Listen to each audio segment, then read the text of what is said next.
What is it this time, Torgal?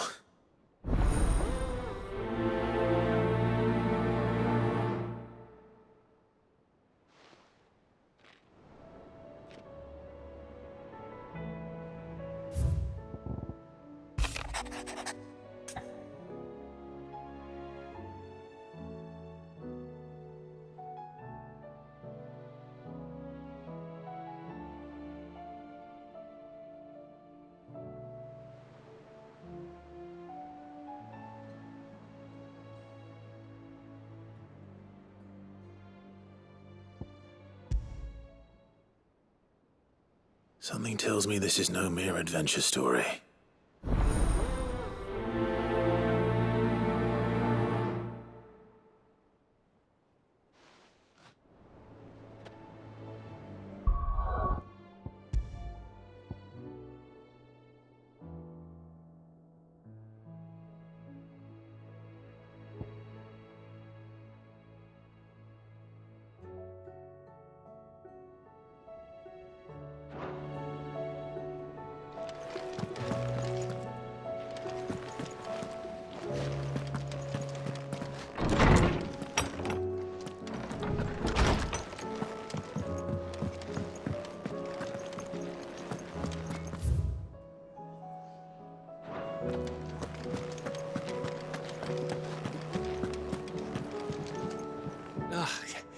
You alright? About that.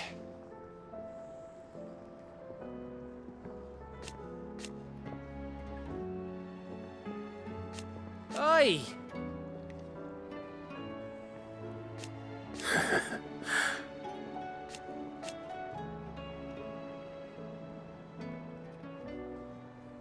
Let's see.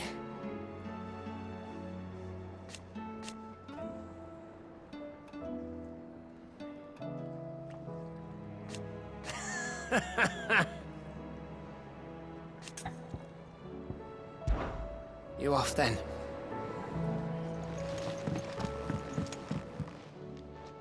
Hmm?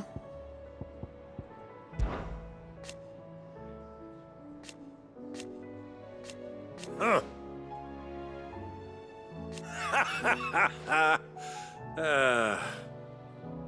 Thank you, Uncle. As for down here...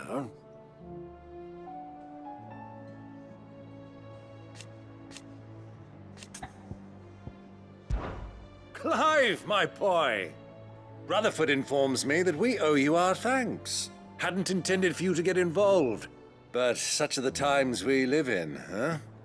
I would have done the same for anyone else. You're far too modest, Clive. You'd make a terrible nobleman. But tell me, is the realm truly in as dire a state as Rutherford suggests? From what little I saw, you were right to be worried. I suppose I should have expected the worst. But I was rather hoping the great and good of the realm might have things a little more under control. Alas, it seems that firm leadership is in short supply these days, and without it, the people are bound to lose their way. We must move quickly. But where do we start? True, the challenges that face us are many. But in my estimation, there are two key areas to be addressed before any other. The realm's armies and her larders. As you've seen firsthand, it's every man and woman for themselves out there. Certain cities have banded together to try and maintain some semblance of order, yes? But such cases are few and far between. And yet, the only remedy for the chaos that faces us is unity. A unity that transcends even the borders laid down by our ancestors. In short, if Storm does not stand together, she will fall apart. But how would one even begin to unite the realm? The armies, my boy. As I told you already, we begin by restoring order among the ranks of those sworn to maintain it. Sadly, I doubt I could convince even the lowliest gaggle of privates to dig a latrine together. But I do know someone the High Commanders have been known to listen to on occasion. Field Marshal Eugen Havel. I thought he was retired. He was, until an Akashic army tore through Randalar and killed most of the rank and file. There is no man alive more capable. Literally. And as luck would have it, I've already spoken with him on the matter. Of course you have. And he's agreed to help. On one condition. That he first speaks with you personally. Havel has always been a man of frustratingly rigid principle, and he has certain qualms about clasping arms with, well, with an outlaw. I extolled your many virtues as best I could, of course, but the old goat was adamant that he be allowed to appraise you in person. You don't mind, do you, my boy?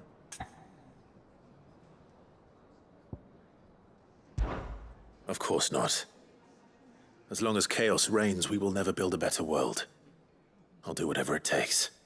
And if the Field Marshal wishes to speak with me in person, then so be it. That's the spirit. I'll leave for Randalar at once. Would you send a Stolas? Of course. Rutherford is already in the Dalmekian capital. I'll have him tell Havel to expect you forthwith. Excellent. Thank you, Uncle. No, thank you, Clive.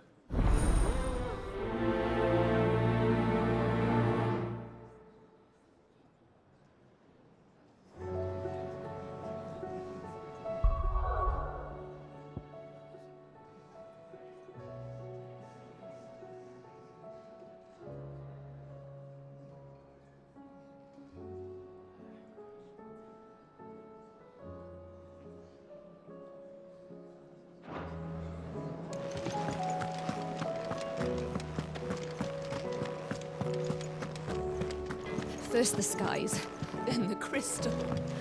What next? The advent of great Griga herself. I'm sure we'll be fine. Sid's back, isn't he?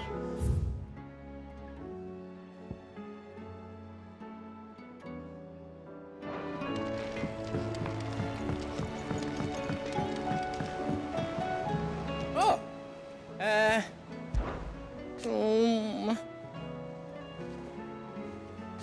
It's hardly everything.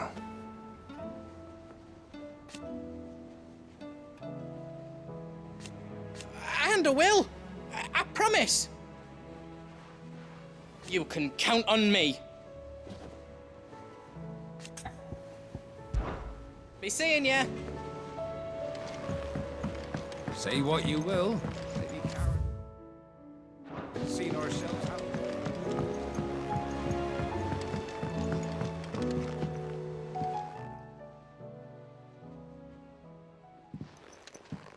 Pining for something, boy. What is it? What do you see out there?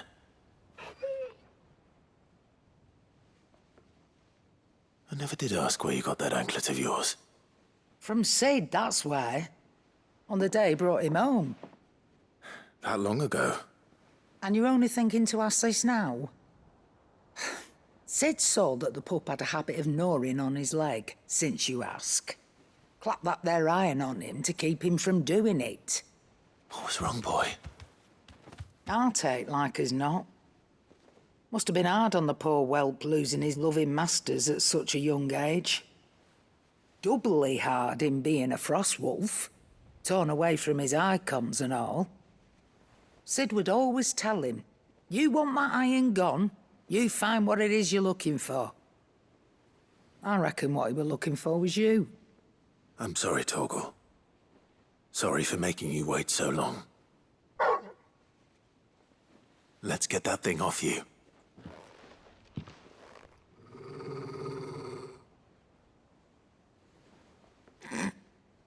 Doesn't sound like he wants it off. Indeed. You miss Sid as much as the rest of us, don't you?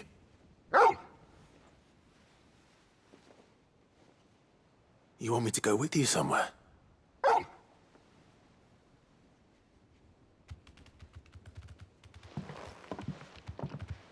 Quick, aren't you? Glad you've been paying attention. Not nearly as much as you have, Lady Karen. Aye, good thing and all.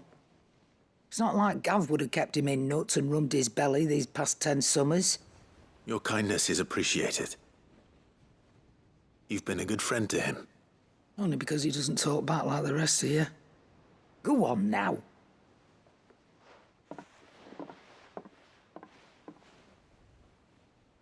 Where to then, Torgal?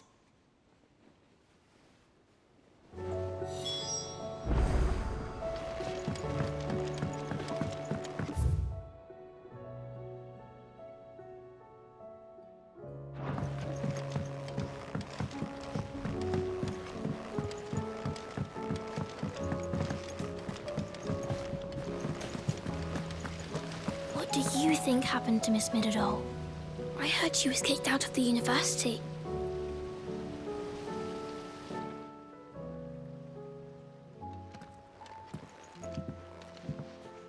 Sid, you have to help us.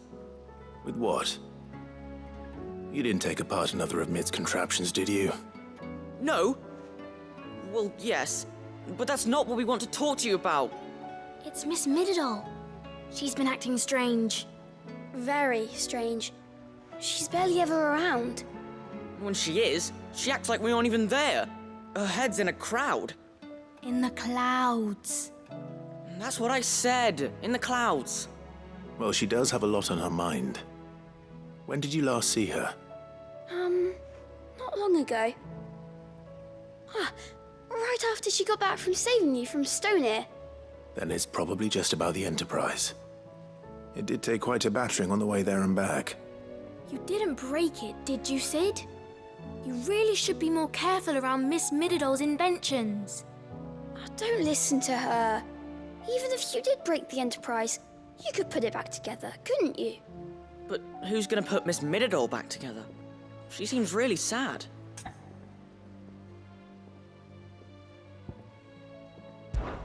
Why don't I go and see if I can cheer her up? You do that? For us? She's in her dungeon. Don't scare him. It's not a real dungeon. Thanks for the warning.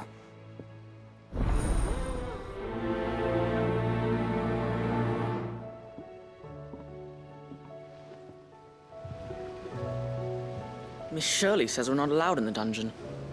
But Miss Middledore doesn't mind.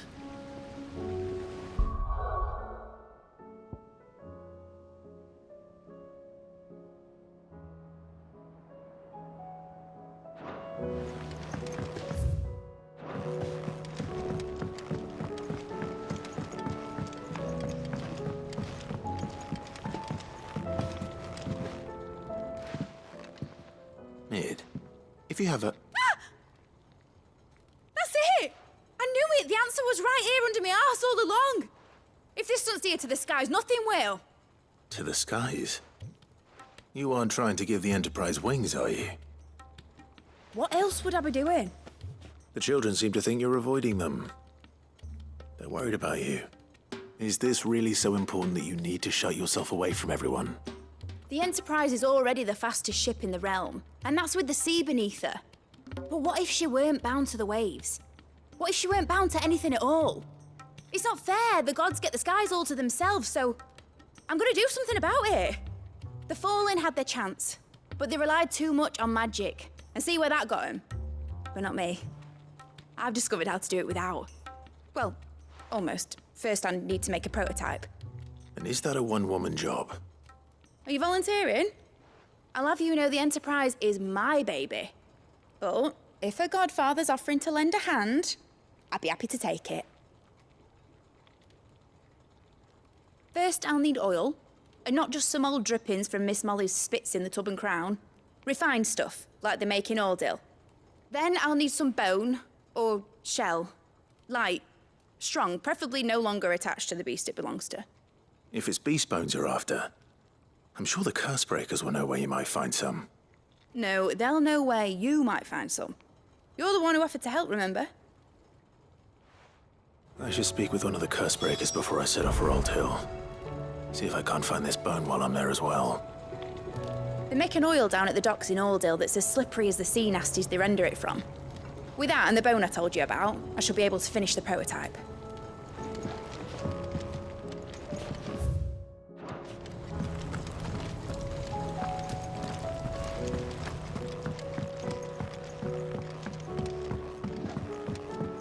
Has mentioned a new project yet?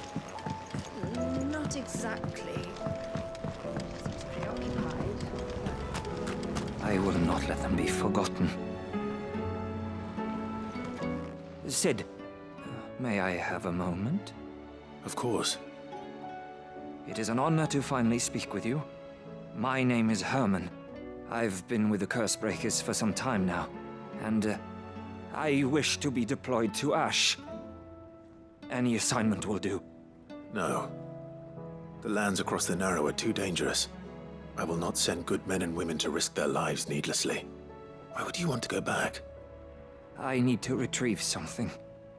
Something important. I was raised in an orphanage. The Badbach Conservatory. Or rather, I was held captive there.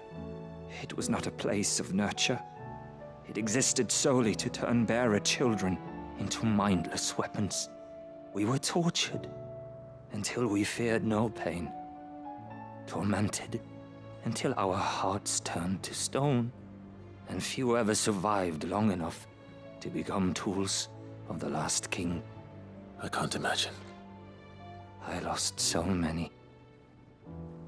I can't even remember all their names. But they must be remembered. They cannot fade away, faceless and forgotten.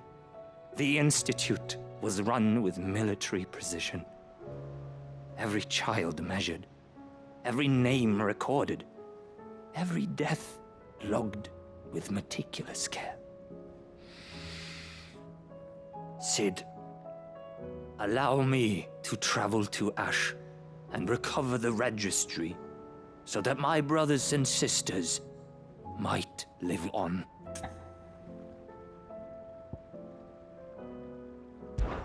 You are a good friend, Herman. But the fact remains that Ash is simply too dangerous. Sid, please, even should it cost me my life. Too dangerous for you, Herman. But not for me. I'll go to Bad Bach and find the registry. You will? I won't let you risk your life. I don't know how to thank you. You can start by telling me where I'll find this orphanage. Vida Grace. Hidden in a forest, overlooking the plains. All right. I'll see what I can find there. May the mothers guide you.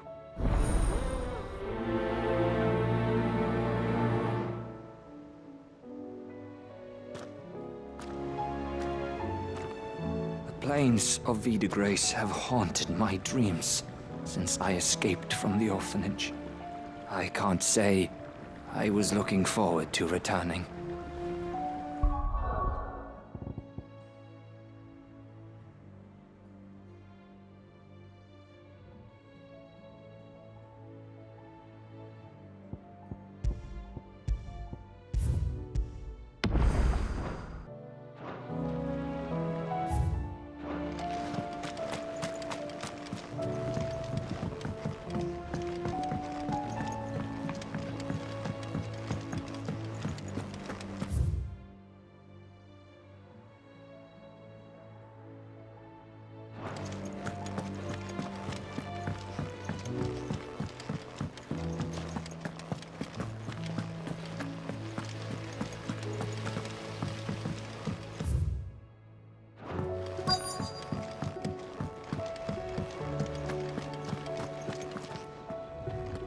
All right, Sid.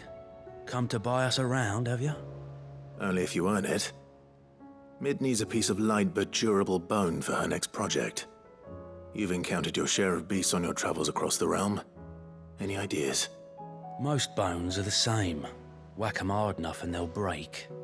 If it's durability you're looking for, shell will serve you better. You know what an adamantus is? I do. And I know to give them a wide berth. Will any old adamantus do? Well, with shells, the older the harder. There's a rumour of an ancient adamantus down in Karava, near Bidza, or what's left of the village anyway. But don't expect to make quick work of the bastard. There's a reason it's lived as long as it has. I'll keep that in mind. Thank you.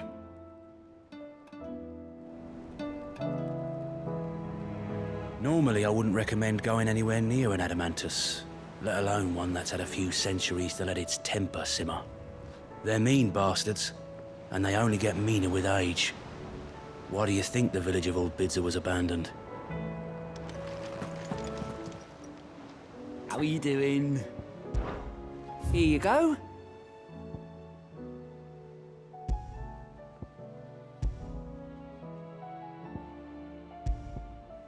Always something in there.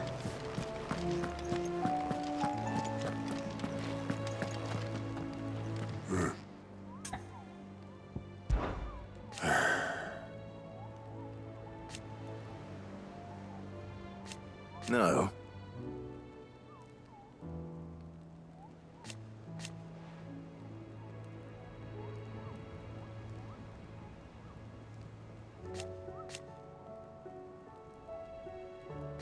Is that right?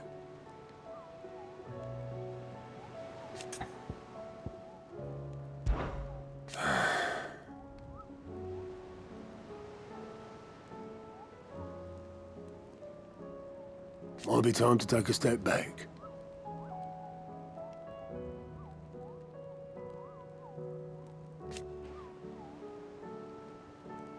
But if it weren't for Sid,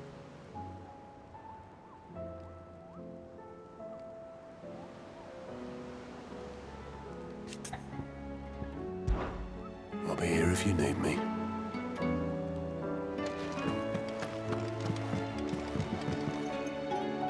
Vivian, I read your note, and I'd be happy to help you find the book you're looking for.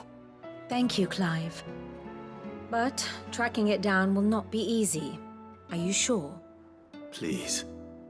You have always granted me your wisdom and insight whenever I asked. It's only right that I return the favor. Or at least attempt to. You are too kind. Alas, what I ask of you is rather more trying than delivering the odd lecture. I spoke with Harpocrates to see if he had any inkling as to where another copy might be found, but... But perhaps it is best that you hear the details from him. If you say so. Forgive me, Clive, for asking this of you. But this book, it set me on the path to becoming who I am today. Its importance cannot be overstated.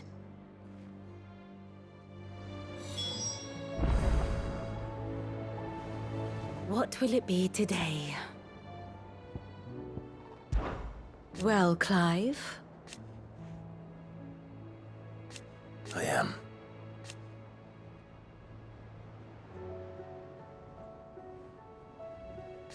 Naturally.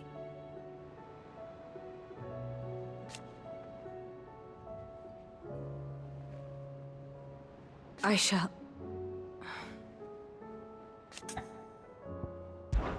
Harpocrates knows of the tome I seek.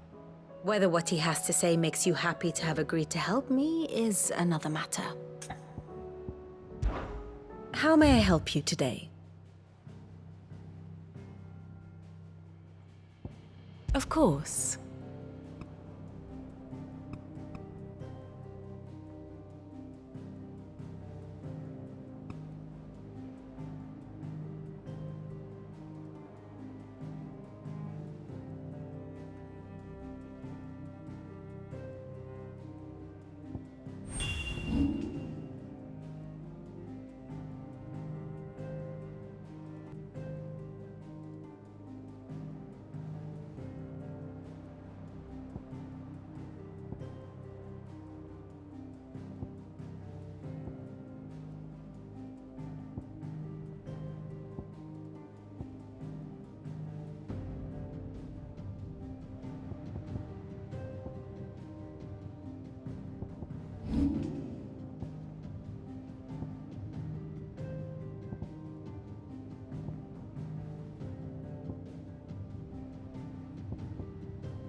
Study it well, Clive.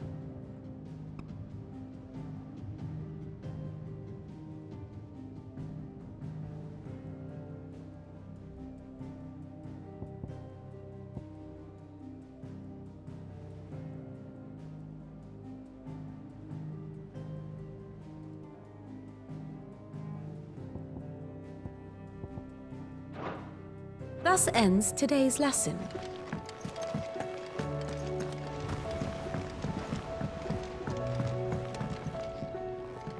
Sid, I was wondering if you could help me.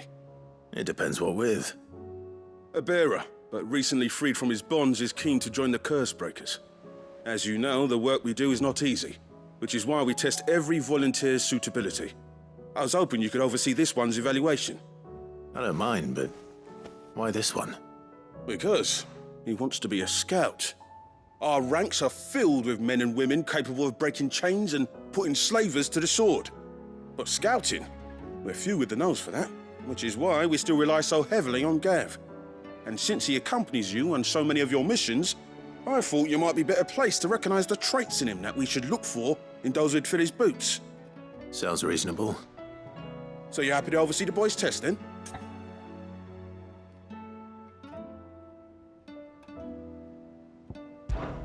One can never have too many scouts. Truer words, Sid.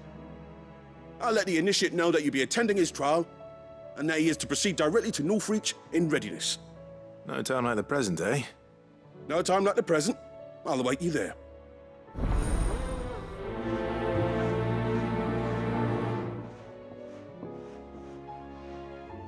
Northreach. I don't suppose they could have chosen somewhere closer.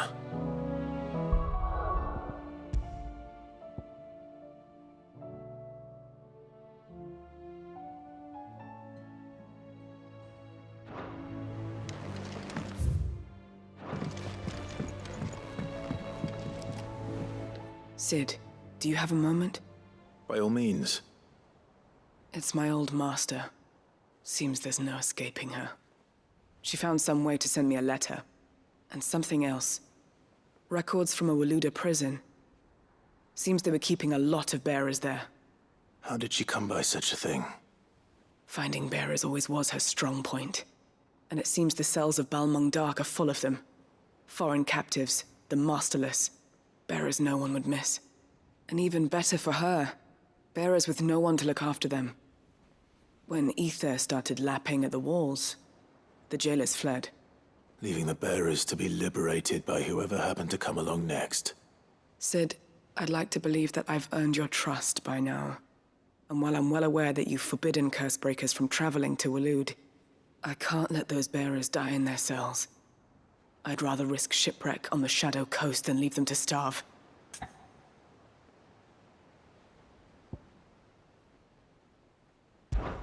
We'll be needing the Enterprise if we're going to navigate the Narrow. Does that mean... I'm making an exception, but we travel together. And we stay no longer than we have to. Ash is an inhospitable place at the best of times. We save as many as we can, and we leave. Thank you, Sid. There was a name in the prison register. A name from my past. Chadwick. Another of my former master's protégés. A gifted soldier, and the closest thing I had to family. The thought of him held captive in that place. He must be very important to you. He was. Is. Then we find him. The entrance to the prison lies in the shadow of Ravenwit Walls, just beyond the portcullis. We should head there as quickly as we can. I only pray there are still bearers alive to save. As do I, Doris.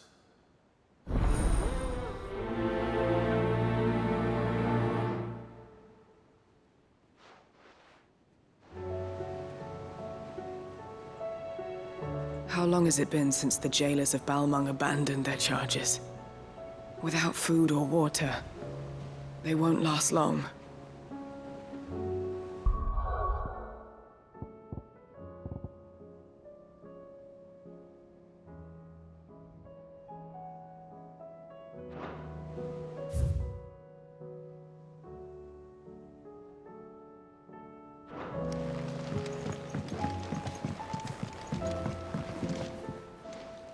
The The hour fast approaches. My decision is made.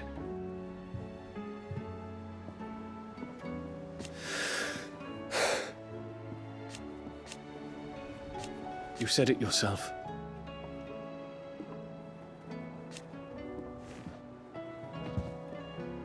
He must be stopped.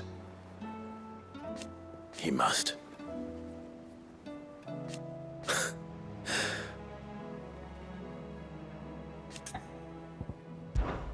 I await your word.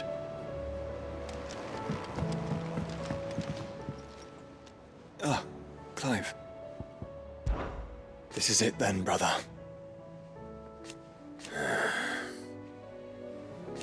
Indeed.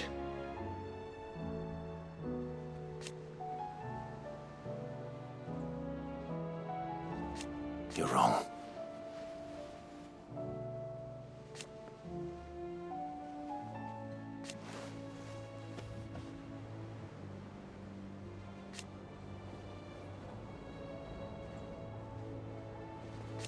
Of course.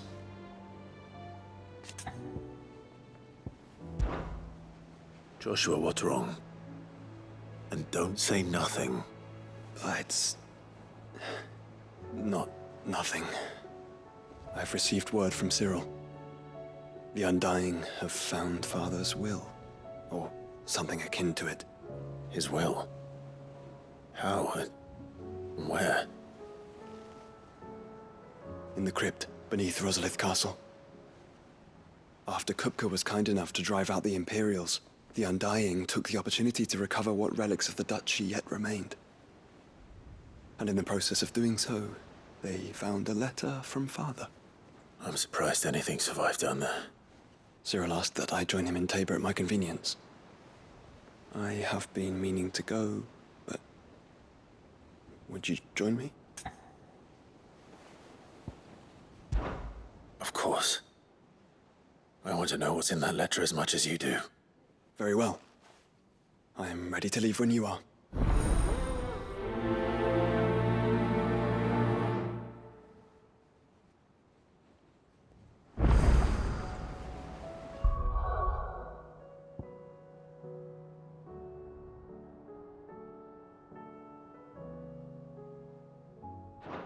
Back to Tabor then. Not to be reunited with Yote this time, but with Father.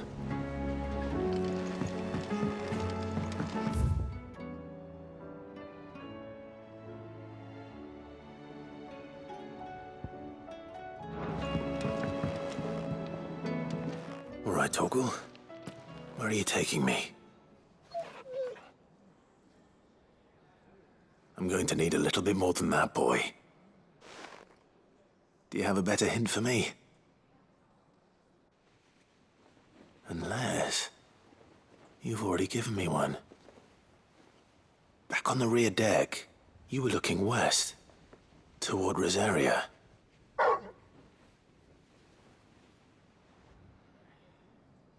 Why don't we try the rookery?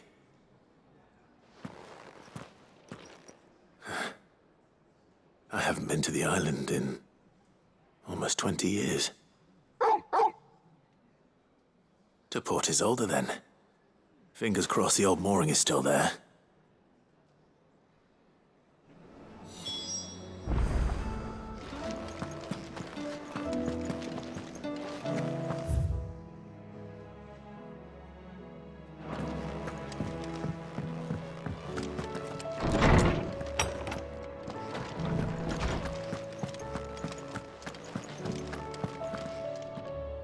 Ah, Clive, my boy. What a pleasure it is to see you. Harpocrates. There's something I need to ask you.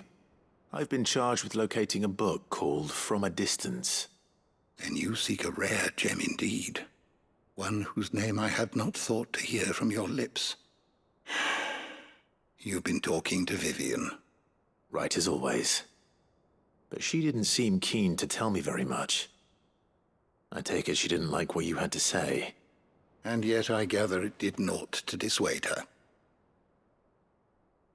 Clive, if the young professor has tasked you with obtaining a copy, I fear she asks the impossible. the executors would not allow it. The executors? Coveters of Secrets, a clandestine organization committed to the collection and intenebration of forbidden texts and technologies. One such text being the tome Vivian seeks, chronicling as it does the true history of the enslavement of bearers, a tale which could overturn the established order were it ever to become widely known. Or, so rumor has it. I've never actually read the thing, or even set eyes on it for that matter. How is it that I haven't heard of this organization? Why, secrecy is the executor's watchword.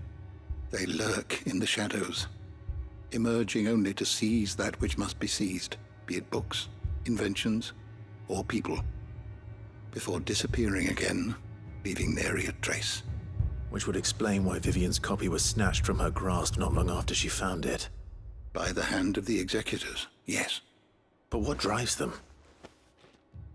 Self-interest or ideology? A fine question.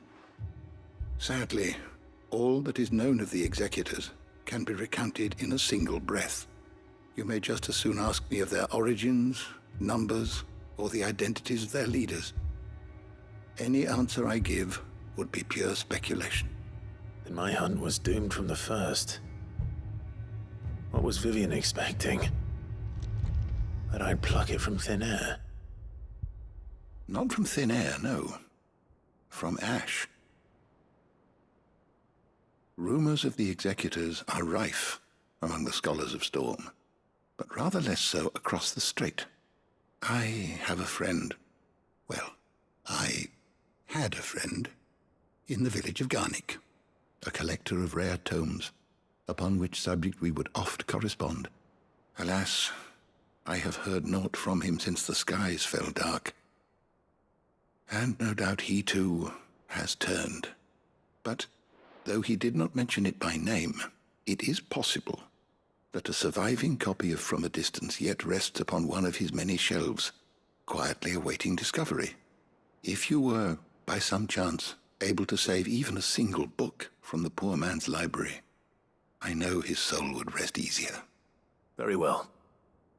When I next find myself in Waloed, I'll be sure to pay Garnick a visit.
Mid's oil.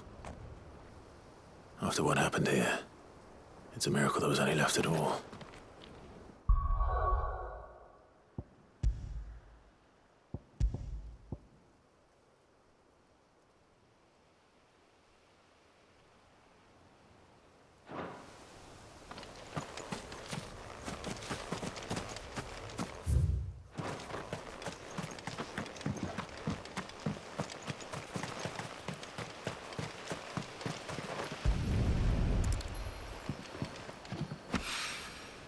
This should be enough.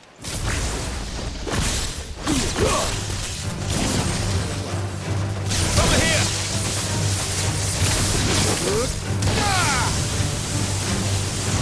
Sick 'em!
It's still here. After all these years. A lot smaller than I remember. And you're a lot bigger. You might have to swim, boy.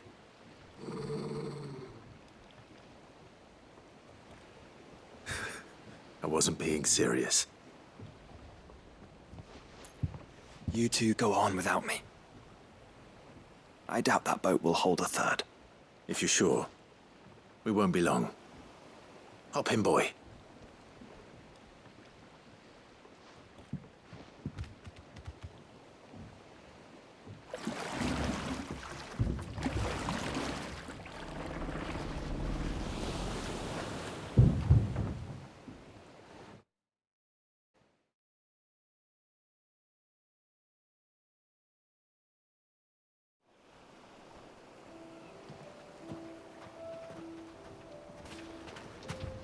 This place hasn't changed at all. The rookery's right through those trees. Come on.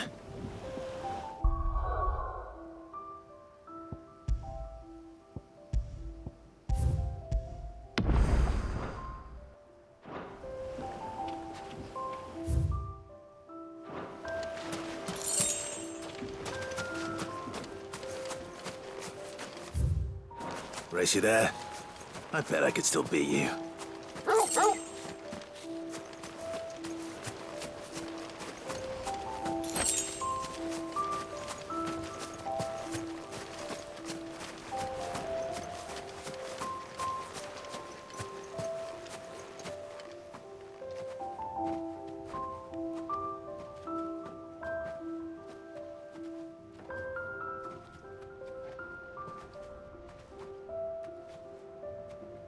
Here we are. This was our getaway, wasn't it, Torgal?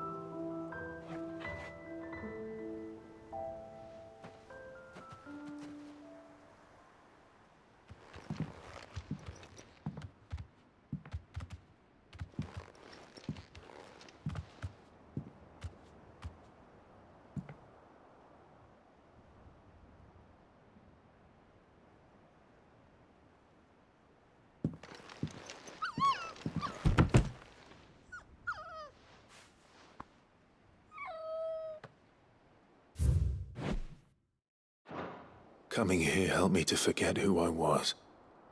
Or wasn't. Prince, shield. Son his mother could love. Had I been any one of those things?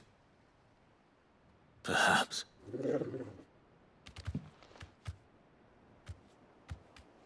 What is it, boy?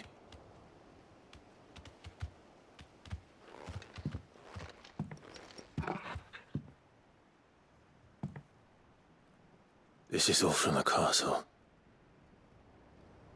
In Phoenix Gate. Did you bring these here?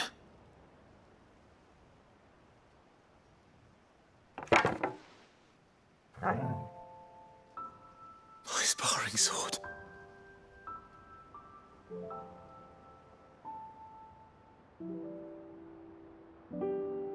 Well, well. You never stopped looking for me, did you, boy?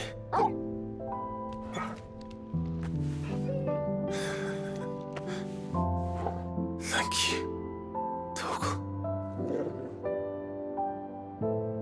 for never giving up, for never forgetting.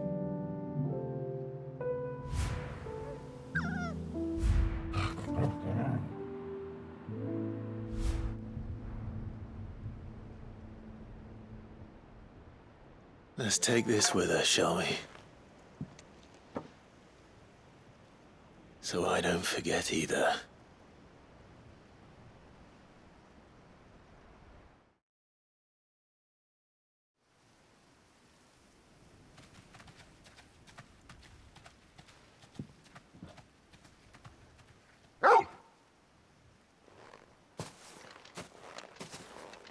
That's not the way back to the boat, Torgal. All right. I'm coming.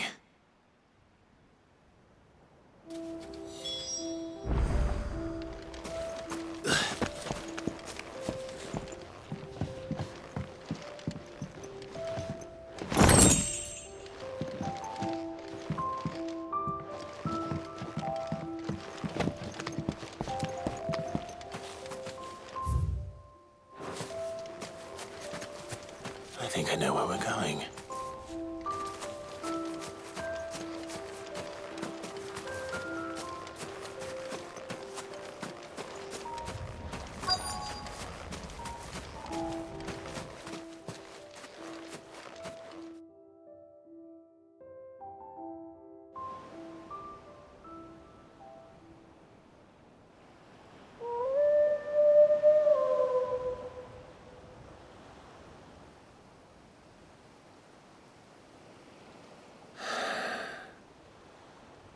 People always talk about the importance of putting the past behind you.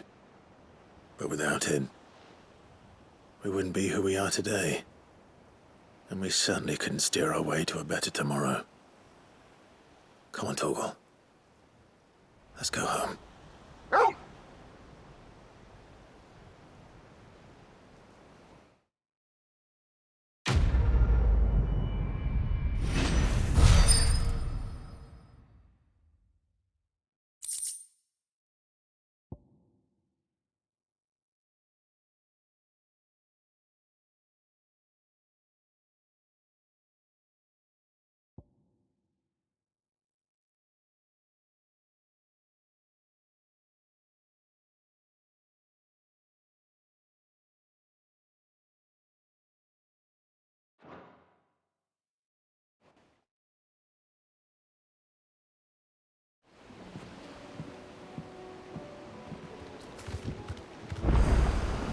Sorry for the wait.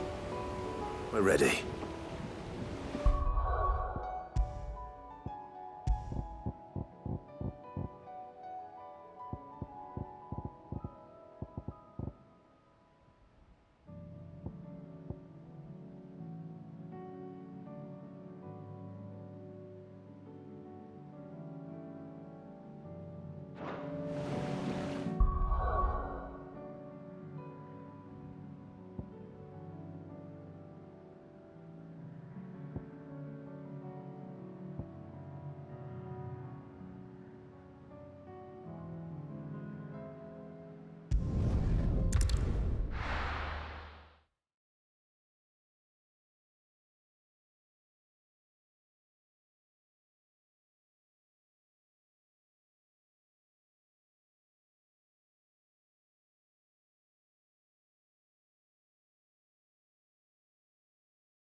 Nazaire might at least have mentioned where in Northreach he'd be testing this recruit.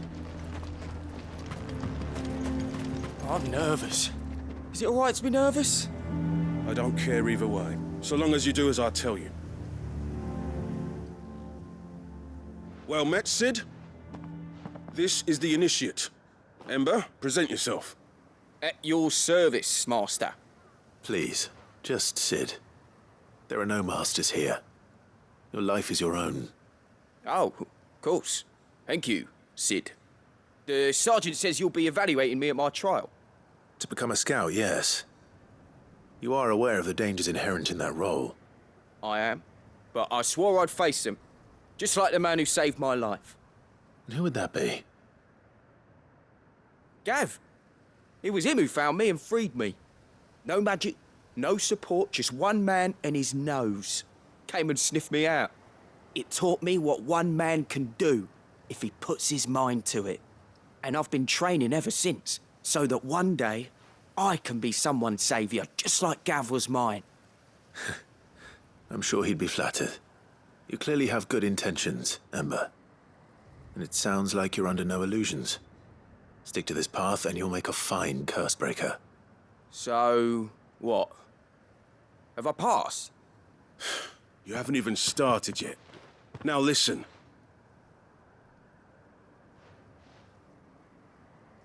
Not far from here is an Imperial lookout, Eastwatch. The guards there record all their sightings in a logbook. You are to find it and bring it here. And bring it here, right. Anything else? No. Sneaking into a heavily guarded Imperial outpost and stealing the logbook would be quite sufficient. You'll need to assess the situation, determine a point of entry, create a distraction and effect an escape, all without being discovered and thrown into an Imperial oubliette. Ember, Gav isn't our best scout because he can do everything. It's essential that you know your limits. Know my limits, right. I won't let you down.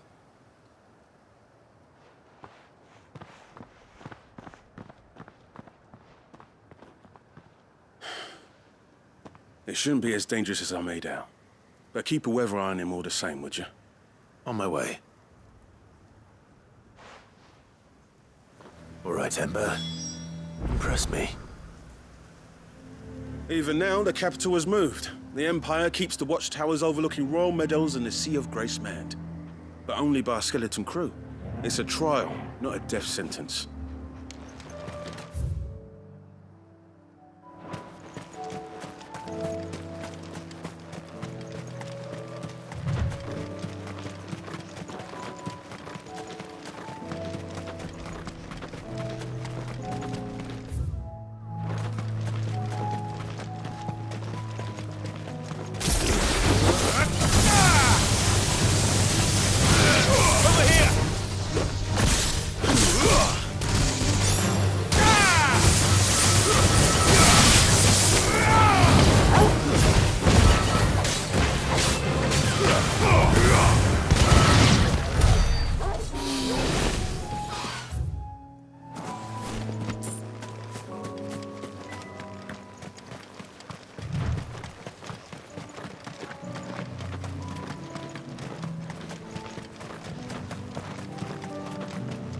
These are clean kills.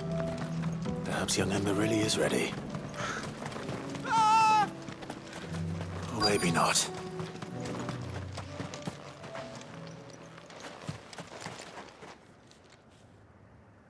Damn it.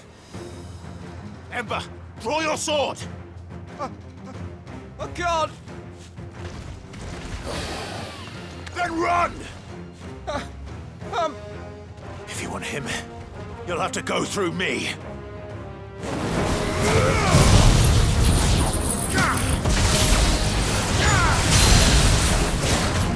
Over here! Nice try.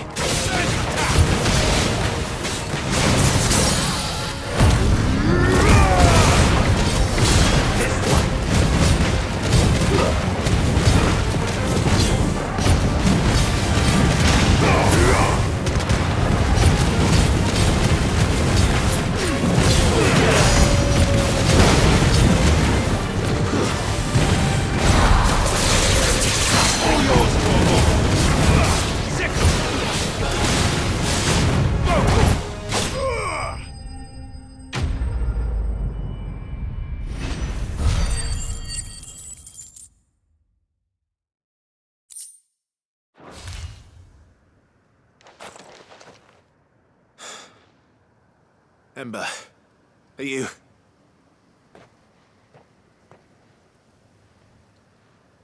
Gone. Of course. Scouts really are a rare breed. Back to Northreach it is, then.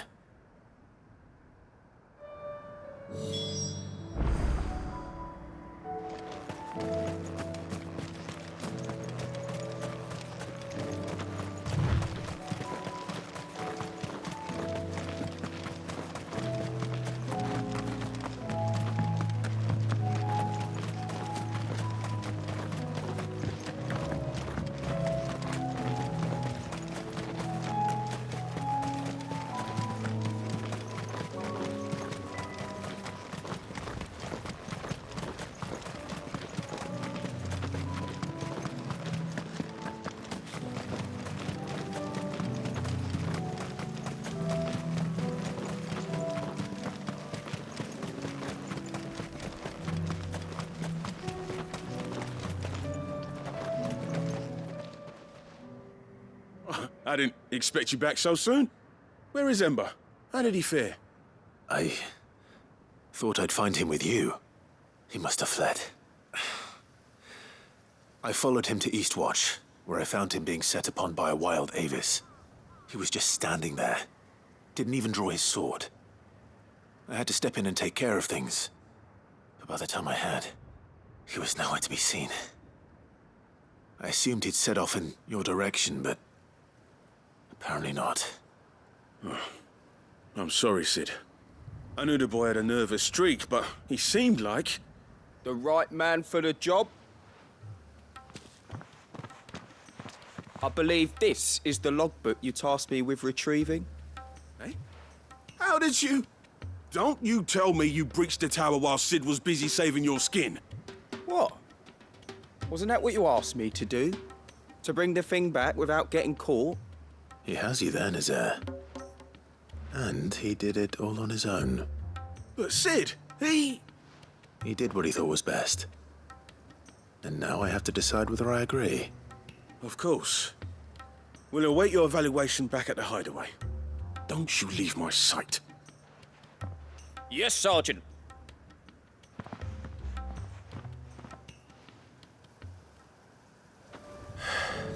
This won't be an easy decision.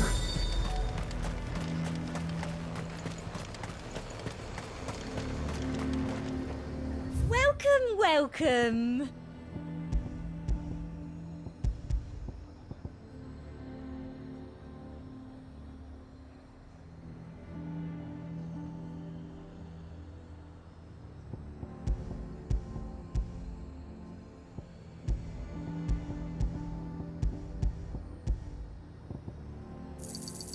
That's the best I can do.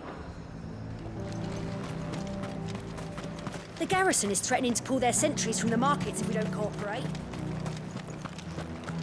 I would speak with this Duke. Saw the captain just now. Wasn't wearing his uniform. Your town needs you. I need you. But the Duke would have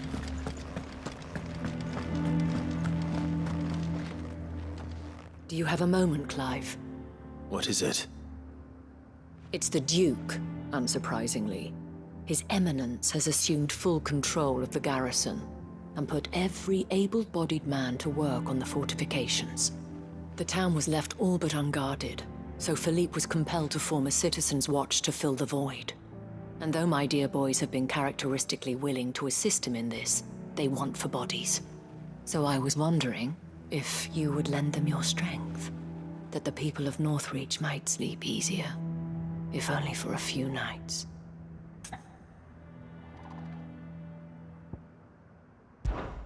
Of course. Whatever you need. Thank you, Clive. What would I do without you? Philippe told me he had men stationed at... Where can I find the mistress of this establishment? Here, my lady. To whom do I have the pleasure of speaking? My name is Sabine, and it is my displeasure to be the daughter of the Duke of Oriflamme, who I understand is causing you and your town no small amount of trouble. I wish to speak to you about what might be done. Very well. Let us speak. I trust you'll forgive me, Clive. Absolutely. Our conversation can wait. Please, proceed. As you know, my father is a most overbearing and supercilious man, and I join you in objecting to his every action.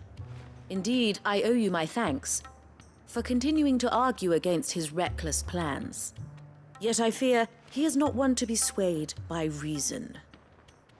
No. He must be made to face the consequences of his actions. And who would make him do this? I would. Myself and several other like-minded individuals. Were you to join us, we would surely have the strength to drive him from Northreach for good. Does that not seem a trifle drastic? Drastic action is precisely what is called for. Unless you are content to see your people downtrodden and dispossessed. My father would have it that citizens exist only to serve the Empire.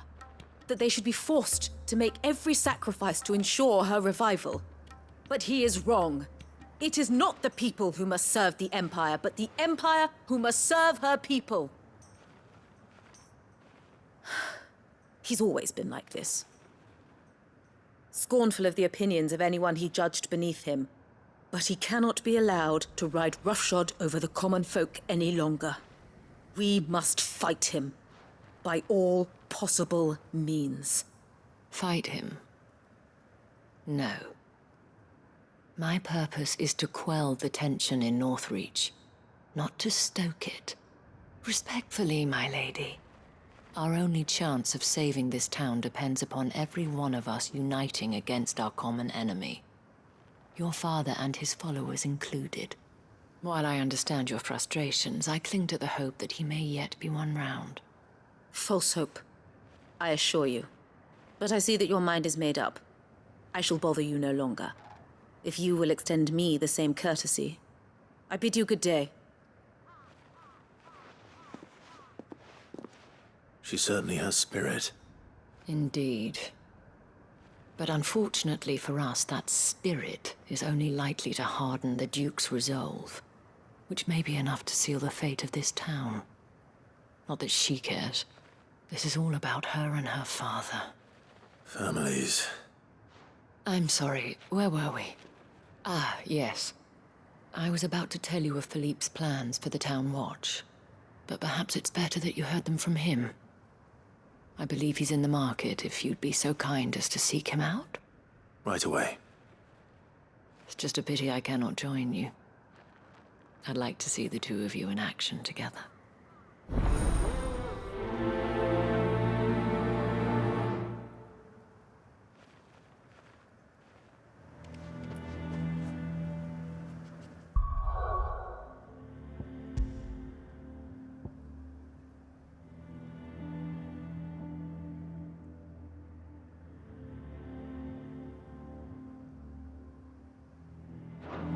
The task of organizing the town watch has been taking up a great deal of Philippe's time of late.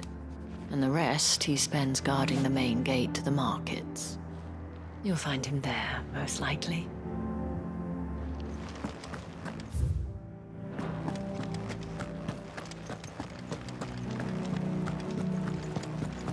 Your town needs you. I need you.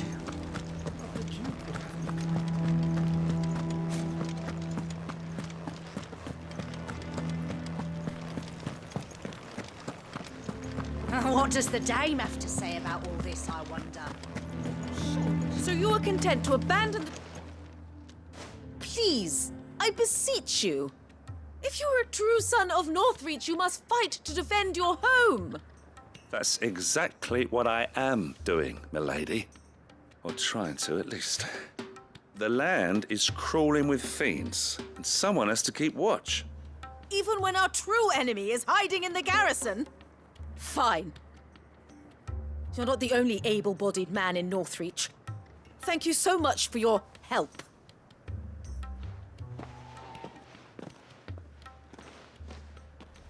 She cornered you too, then? Could hardly get a word in edgeways. Like father, like daughter, eh?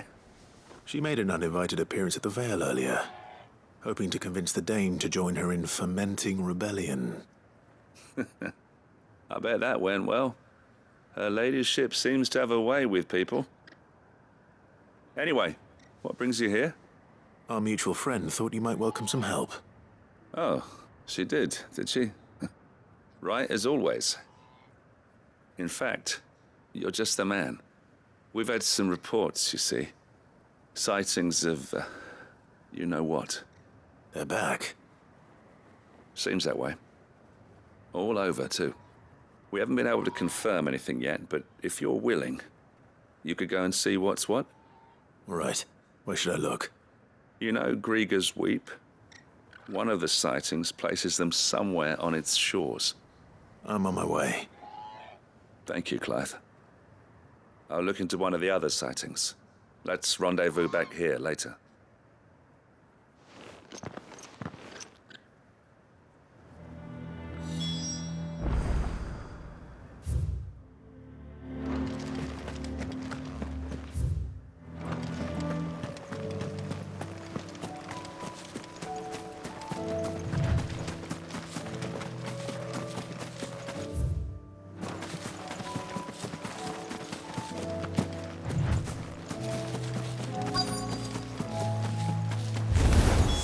Damn it.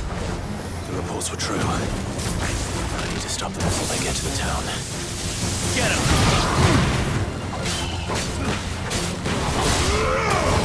Over here! All yours,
Call that a test, Ultima? Clive, it's me. Are you all right? I am. But it seems the reports were true. The thralls have returned. I dispatched the few that I found, though. Well, that's something, I suppose. But what were they doing south of town? They all came from the north last time. We might be able to fend off an attack from one side or the other, but from both? Do you have eyes in the north? Some. I should probably go and have a look, though, just to be sure. You head back to Northreach. I want you there just in case war breaks out while I'm away. What do you mean? Her ladyship's been busy working her magic on the townspeople, stirring up ill feeling towards her father. She'll have her marching on the barracks if we're not careful. What? This is exactly what the Dane was afraid of. I'll do what I can to calm things down. Be careful out there, all right? Don't worry, I'm not like you. One sniff of those things and I'm running back to town screaming blue murder.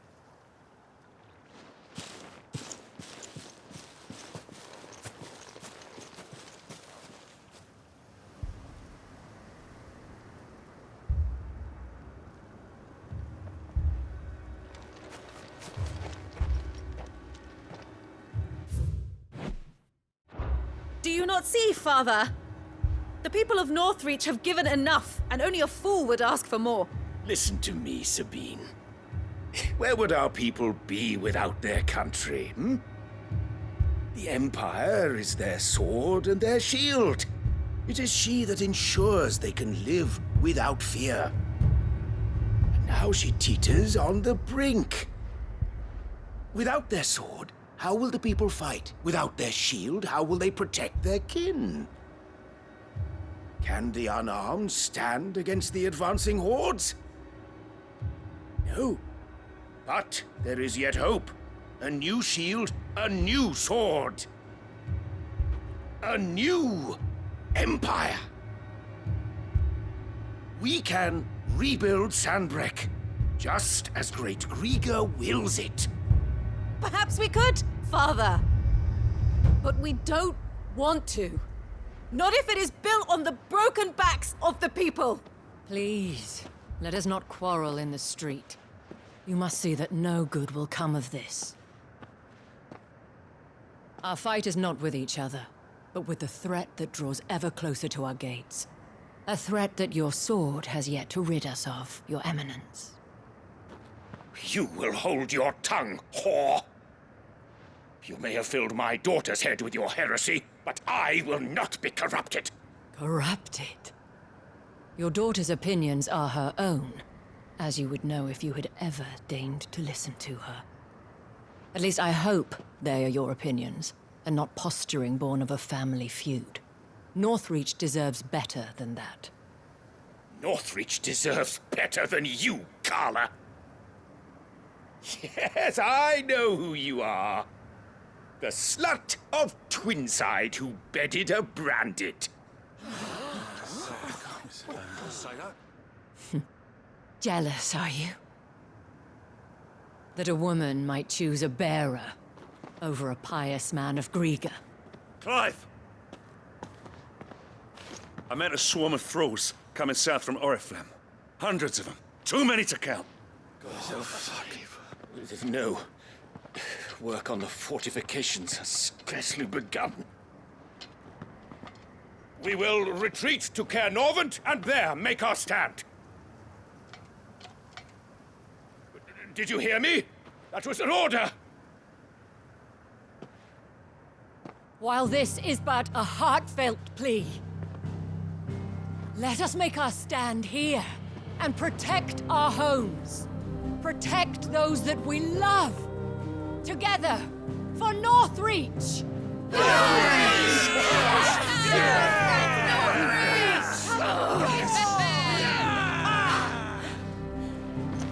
You heard the dame.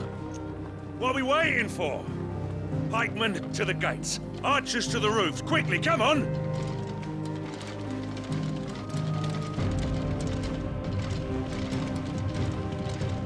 But she is but a common... whore, yes. And we'd follow her to the gates of hell.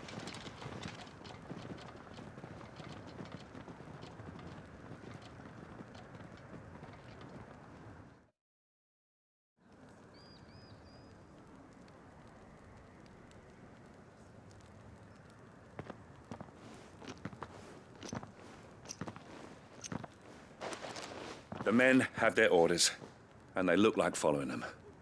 I got them spaced out at regular intervals.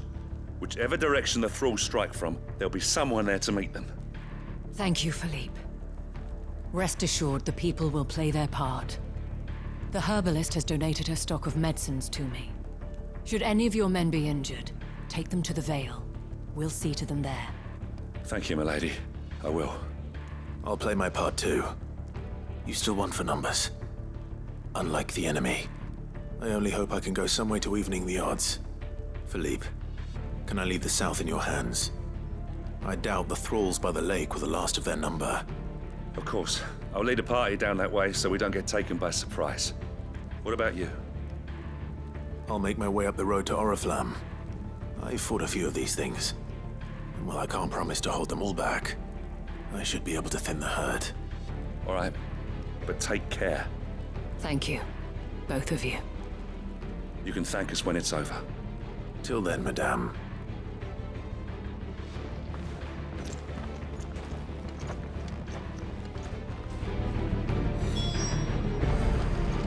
See that you come back safe, Clive. And we shall do everything we can to ensure the town is still here when you do. When the fighting begins, we can take refuge in the barracks. I have served the Duke for many years, and I hope to do so for many more. But I cannot turn my back on these people. Our people.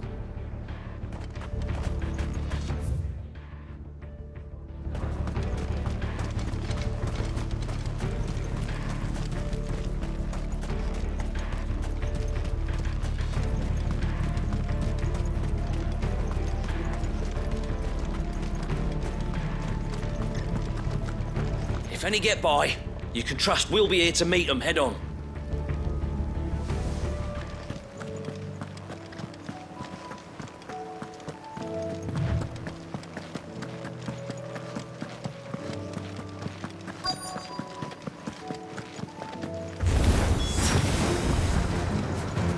There are so many of them. Not for long.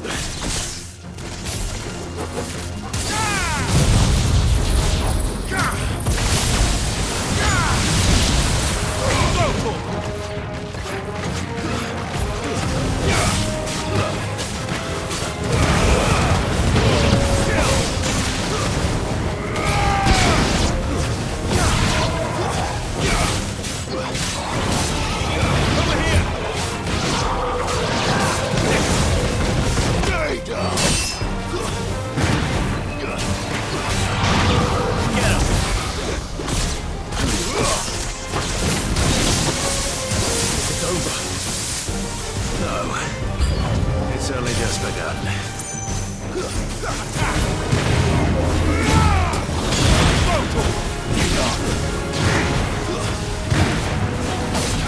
This one.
That looks to be the last of them. I wonder how the others fared. Better hurry back to town. Come on, Torgal.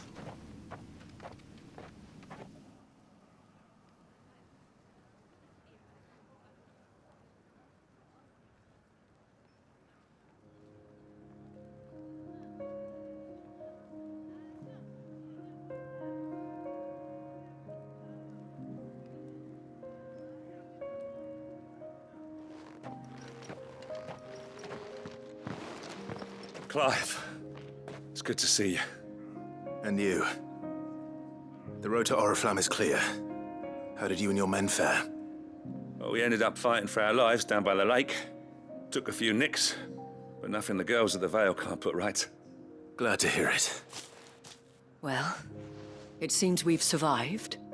For the time being, at least. I thank you both for answering the call. You were right. And I was wrong.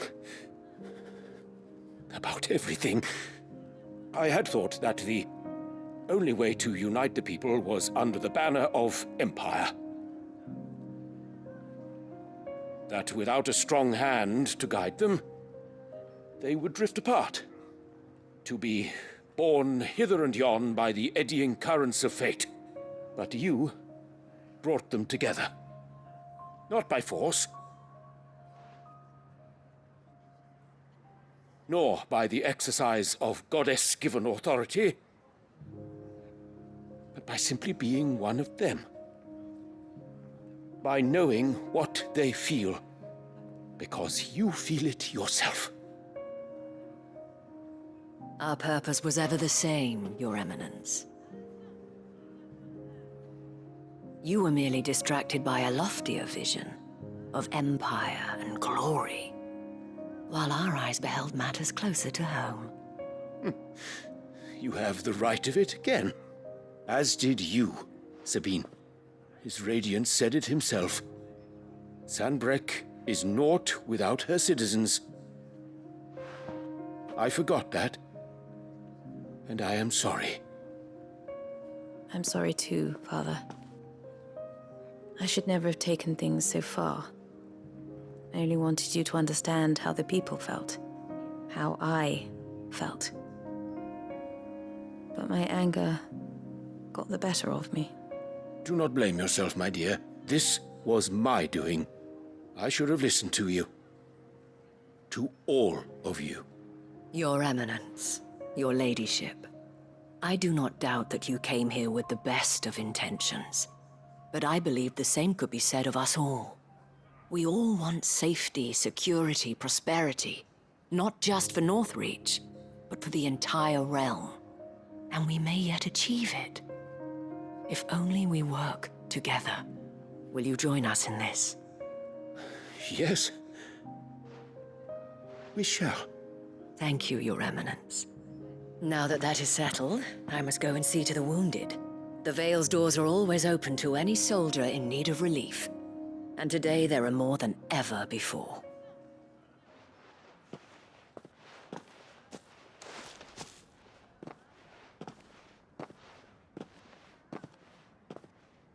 Madame Isabel is a rare soul indeed. In these dark times, I see that it is not men like me who should lead the realm, but women like her. You're right. If only I'd listened to her when I had the chance. Forgive me for saying so, milady, but you still do. The Dame said it herself. We can turn things around. We just have to work together. And that goes for you, too. You're one of us now. One of you?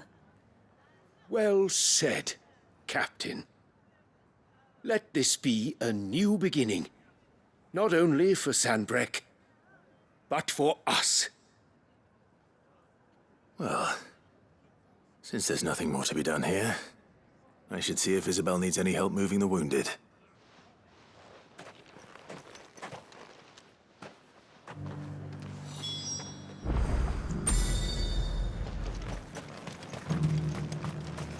You too are a friend of Madame Isabel's, are you not? The sellsword won over to the cause by her brave example. Remarkable. I only wanted what was best for Northreach, for Sanbreque, and I still do. But this time, I will go about things the right way, in concert with others, rather than in spite of them. Thanks for your help, Clive. We couldn't have done it without you. Now all we need is for their eminences to start pulling their weight.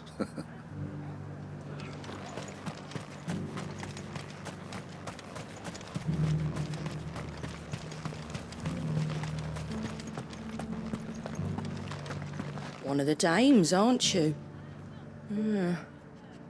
Leave it to her to spot an able body. There's no need to worry any longer.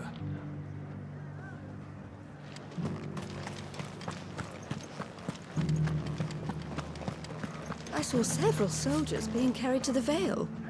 They'll be well taken care of, I'm sure.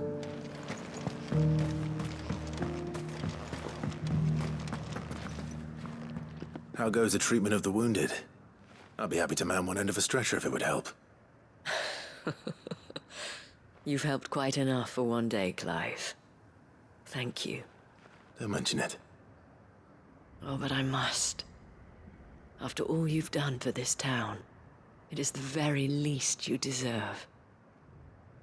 Tell me, if Northreach had fallen, what would you have done? A woman of your means could find a home anywhere in the realm, but I sense you would rather have died here. It's a long story. For you, madame, I have all the time in the world.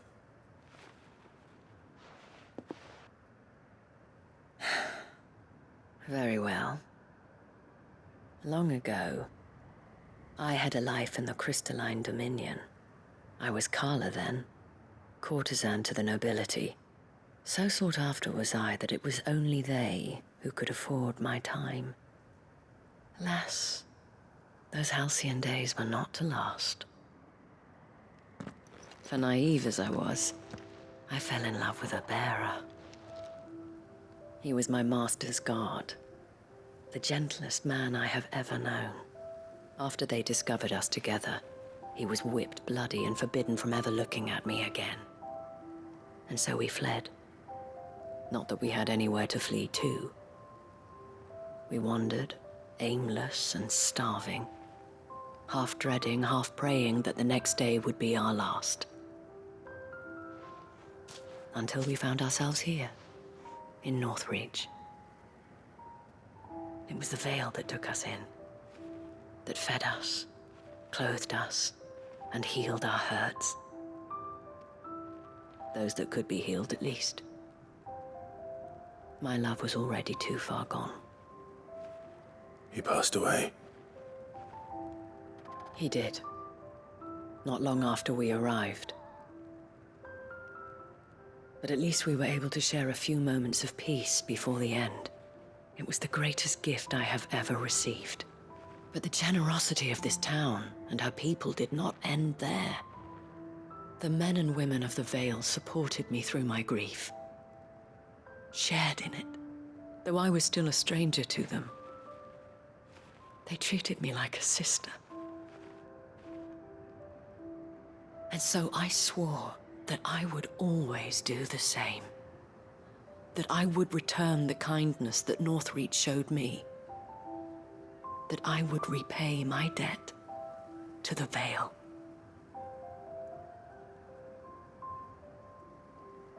Thank you, Isabel, for sharing this with me.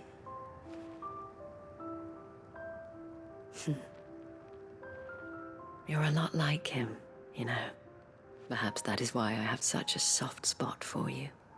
Never stop fighting, Clive. And I shan't either. I know that it will not be easy to keep Northreach together. But our efforts will be rewarded. Just look at us now. The people, the soldiers, even the Duke of Oriflamme and his daughter, all united in defense of this town that we have come to call our home. And what of you? Can we count on your support too? Always.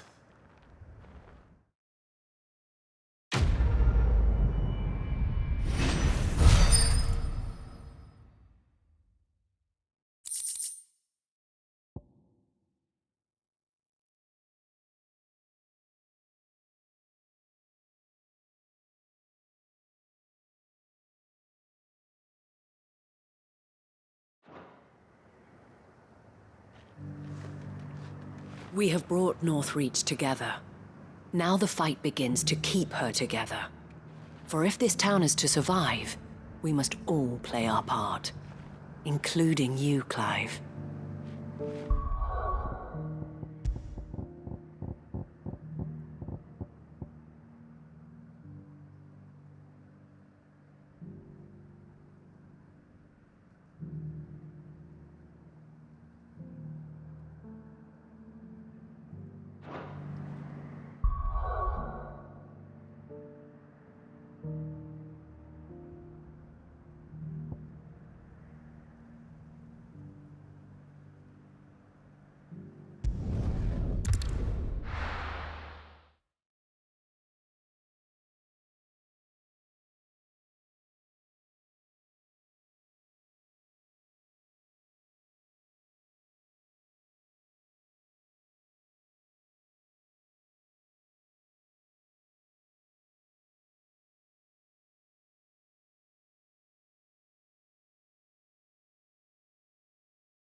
won't find a finer array this side of the strait.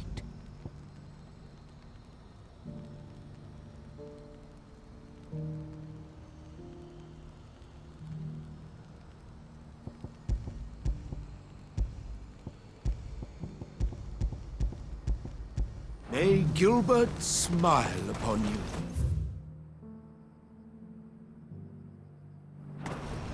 Do you see that too? There are many variations of the Semekian legend, but almost all agree that man was punished for presuming to set foot in the sanctum of the gods. Some describe it as holy, others heavenly, which is to say, of the heavens. Could it be that the baleful mass that now glowers over us is this very sanctum? Have the gods returned to pass judgment upon us once more? Papa, what keeps it in the air? Why doesn't it fall? Don't you go tempting fate, girl. What is it? Oh, please. Just make it stop. I'm scared.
Can't be Rutherford, can it?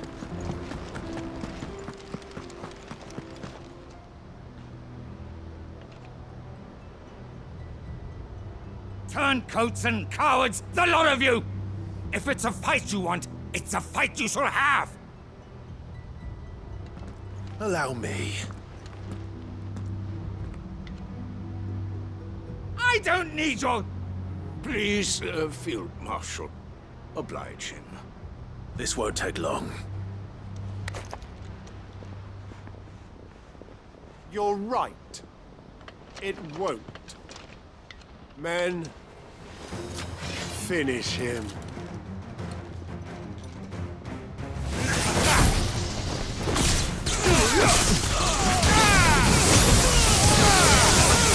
This one.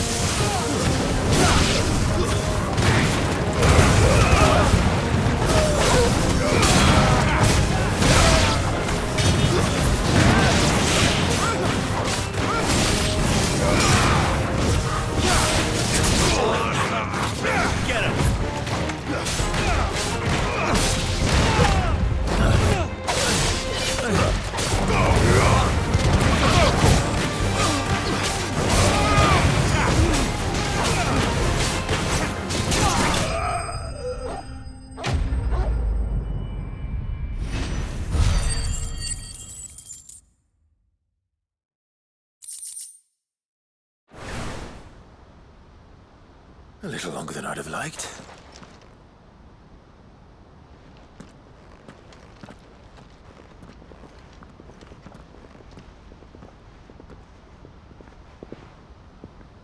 Field Marshal Havel, I presume.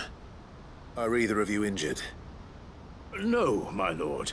You arrived just as our escort turned on us. Fucking traitors. I'd heard reports of soldiers in the outlying regions abandoning the oaths they swore. But I hadn't thought the corruption had reached so close to the heart of the Republic. It's a fucking disgrace. Your interfering old bastard of an uncle tried to warn me, of course. My lord Marquis. Or is Sid the Outlaw more to your liking? Call me what you want. It doesn't change who I am, or the urgency of the message I bring. My uncle has a plan to right the realm, and he needs your help to see it through. Before I agree to anything, I'd have you answer one question. What do you stand to gain from all this? I won't deny that I might benefit from further chaos. But I seek a new beginning for all of us. And while the choices I've made may not always have been the right ones, I know I made them for the right reasons. For so long, so many of us have been told how we could live, how we could die, when it should have been our decision all along. Now we have a chance to put things right. But in order to take it, we must stand together. Even if it be beside those with whom we don't see eye to eye.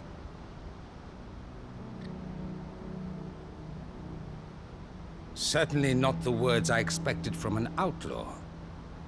But perhaps your uncle was right. You are no ordinary outlaw. I'll never hear the end of this. All right. I'll start by ordering my most trusted guard to bring the Dhalmekian fringes under control. Next, I'll make contact with my counterparts in the Imperial Army and see if I can't convince them to try and restore order in their own territory. Thank you, Field Marshal. But they are not the only ones we will need to convince. What do you mean? I don't doubt that I can bully some sense into a few generals. But those they answer to require a different kind of persuasion. And when it comes to honeyed words, well, we will need an envoy. One who can court even the most stubborn of statesmen. You, perhaps. I'm flattered. But I'm no diplomat either. And I have other problems to attend to. What we need is a skilled arbitrator. And I may know just the person. Is that so? And would he happen to be an outlaw too? Of a different kind, perhaps.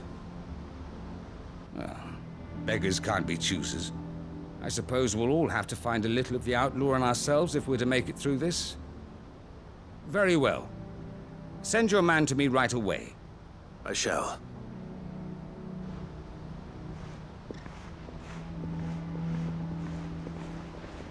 My Lord Marquis.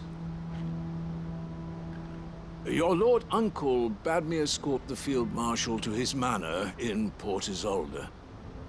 And I will see that my associate joins you there. Very good, my lord.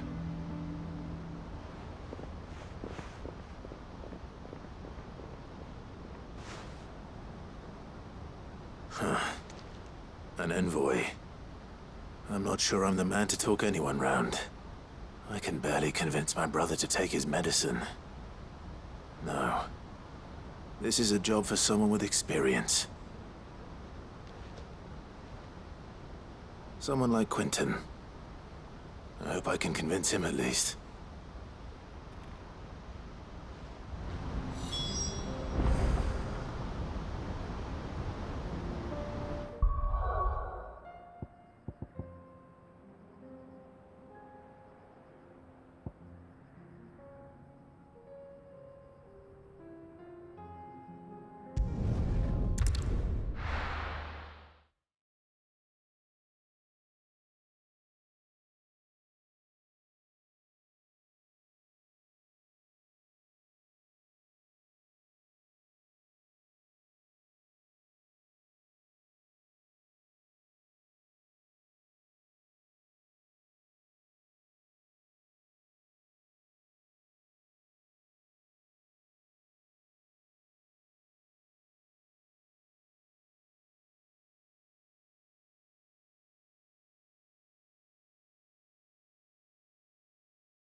I made sure our fallen comrades were laid to rest. And they can rest easy, knowing that their sacrifice wasn't in vain. That justice was done. As for us survivors, well, we've just got to keep at it. Keep the family together. For their sakes. I'd have followed Quentin to that manor if I could have done, and I'll keep following him now. Wherever that surly bastard cares to lead us. Quentin, I have a proposal for you. Do you now? Something tells me you'll be asking more of me than a cask of Gotand gold. Go on then. Propose.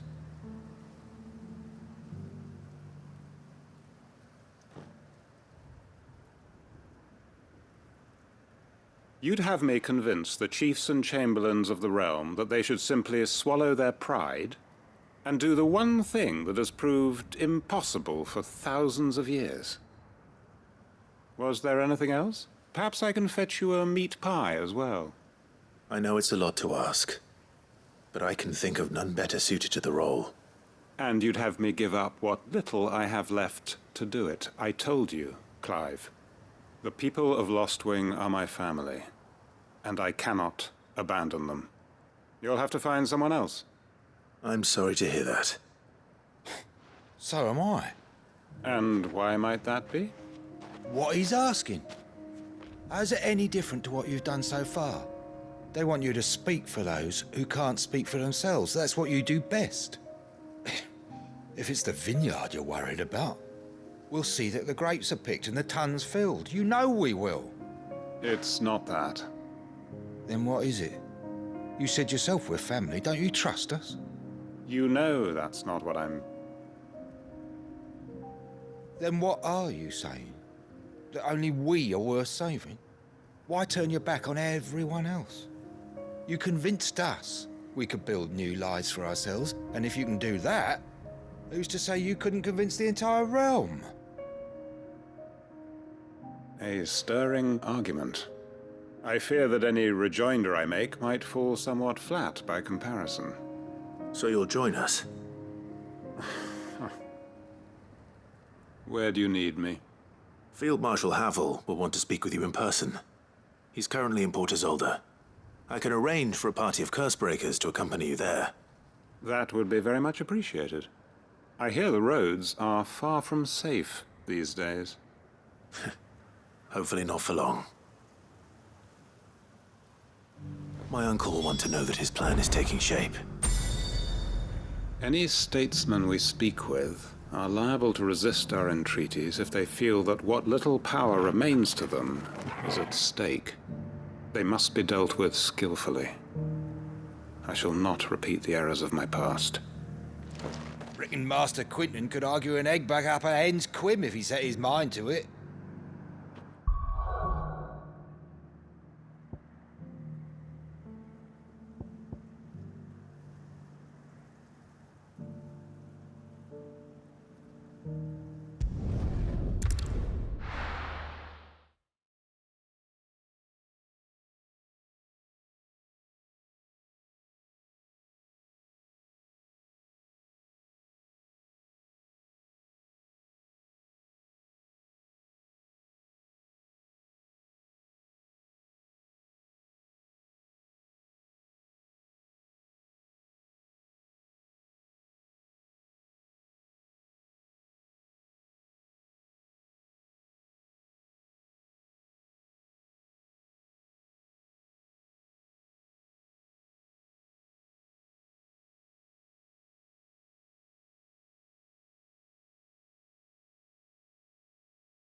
Here to help me pack? Thanks, but I'll be traveling light. I'm almost finished already, in fact. You're really going to go through with this, then? I am. But before I go, there is one small issue I'd like your assistance with. Well, two, in fact. If it's within my power to help you, I will. It's the children. I refuse to let them share in my disgrace. And if I leave them here, they surely will. Our friendship would see them ostracized forever. But I can't take them with me either. I can think of only one place where they are certain to be safe and provided for and loved. The hideaway.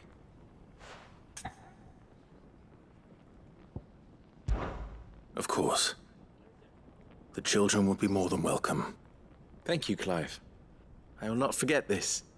Lubor, are you still here? What is it, Ferda? You look pale. There's been a flood in the Velcroy, a damn big one. The League of Outlaws encampment was completely submerged in ether. What? Every last one of the bastards has turned, and they're headed this way. Bandits are one thing, but Akashic bandits are quite another. The town guard won't stand a chance against them. We need to evacuate. There's no time to lose. Ferda, gather the men. The Akashic may strike at any moment. We must make ready to cover the townspeople's escape. Well, what are you waiting for? Yes, my lord. Clive, change of plan. The children stay with me for now. I need you to find Conrad and Natalie. Tell them to prepare for a full and immediate evacuation. Understood. I'll do what I can to convince everyone else. Wish me luck.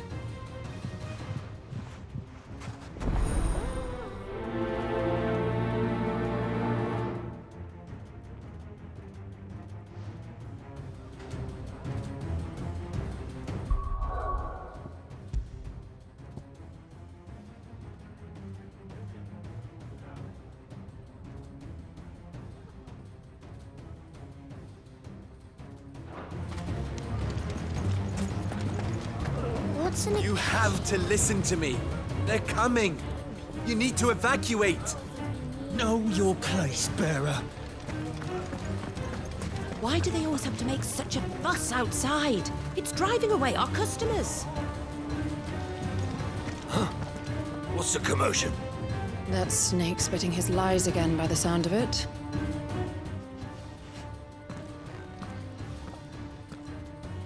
Ah, it's you. What do you want, Lord Underhill? To pass on an important message. There's been an ether flood out in the Velcroy. The camp where the so-called League of Outlaws were gathering has been swallowed. They're no longer just bandits. They're Akashic now, and they could be here at any moment. You need to begin preparing for a full-scale evacuation right away. Oh, do we? And who was it who gave you this disturbing news, might I ask? Lubor, perhaps? The man spreading the same poison out in the square as we speak. You may believe his lies, my lord, but we know better. But why would he lie about something like this? Some twisted attempt at revenge, perhaps. If he had not been unmasked, he may well have been elected our leader. A great honor for one of his kind. One he might well feel aggrieved at having been denied. Lord Underhill, forgive me, but it has become all too evident where your sympathies lie. Lubor cannot be trusted, and neither, therefore, can you. You may not trust me, but for the sake of your people, ask yourselves if there is any chance that this is true. There isn't. You can be certain of that. Now be off with you. You're making a mistake. Come, Clive. If our words will not move them, then we must find another way to help save the town. You're right. Let's speak to Lord Ferda. You have to listen to me. I think we'd better shut up. What's Lubor raving about now? What commotion is this, I ask myself? A sudden stampede of customers towards my humble stall? No. It was a stampede of customers away from Lubor's.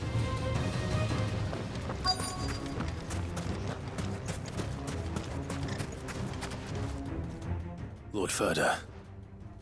Sid, what's wrong? I went to warn Conrad and Natalie about the Akashic, but they wouldn't listen. They've convinced themselves that nothing Lubor says can be trusted. The bloody fools. Which means the town guard can't be counted on for support. But I can. If there's anything I can do to help you defend Dalamil, you only have to ask.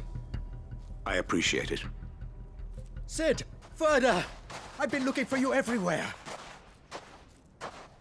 Victor? I thought you'd left. I couldn't abandon a friend in need. And Lubor is in need at this very moment. Come quickly.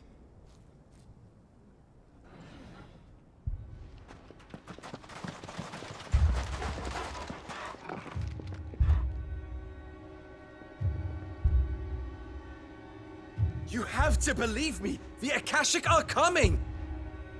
They don't eat, they don't sleep, they don't tire, and they don't care who they kill.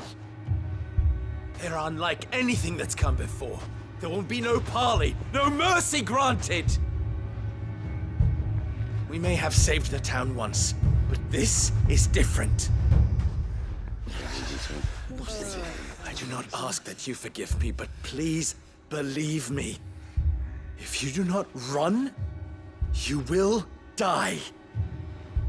You will all fucking die!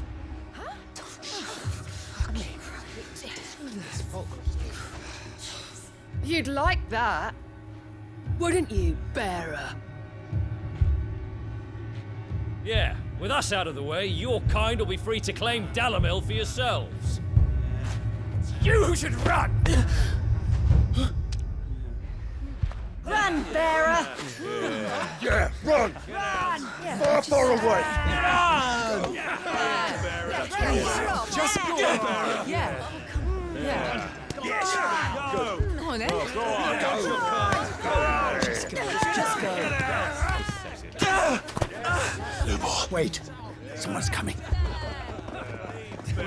Go. Come on! Stop! You're hurting him!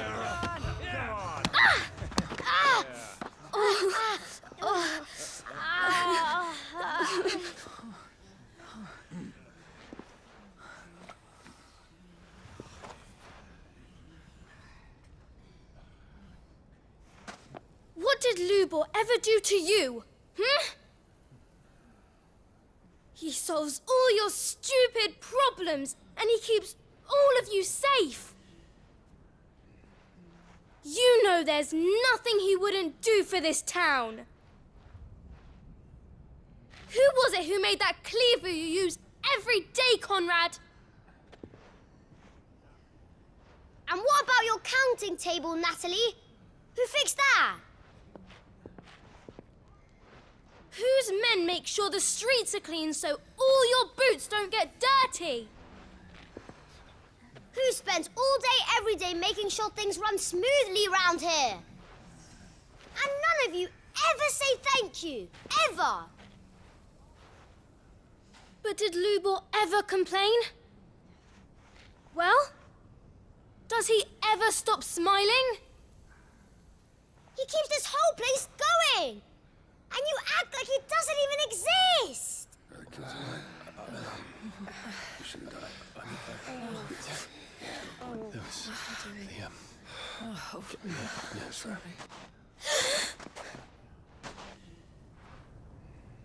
Lubor, we've heard enough. Wait! We will not run. The town guard will not abandon the very place it is sworn to protect. And I will not give up for lost the stores that we labored so hard to fill.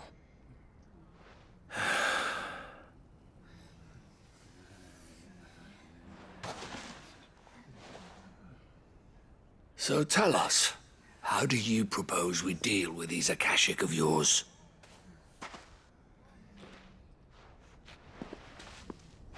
We won't run, but we will fight. All right, then.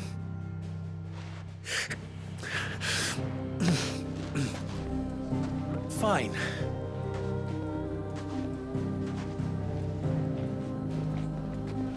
Gather around if you don't want to die.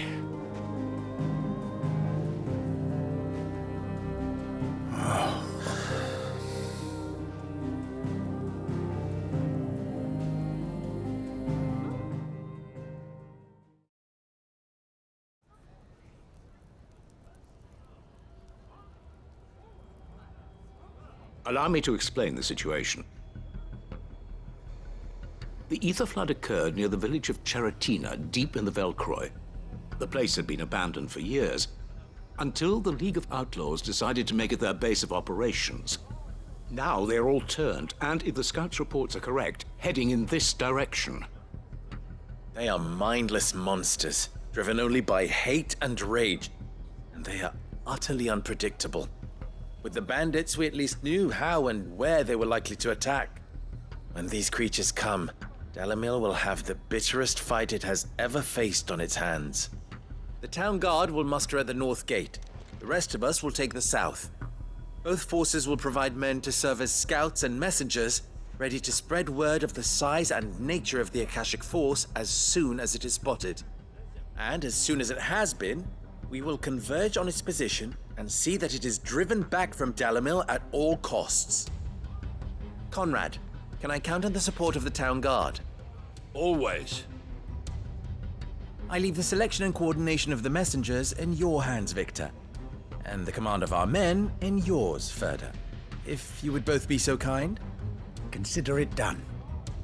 As you wish. Natalie, I would ask that you and your people have the townsfolk barricade themselves inside the bathhouse.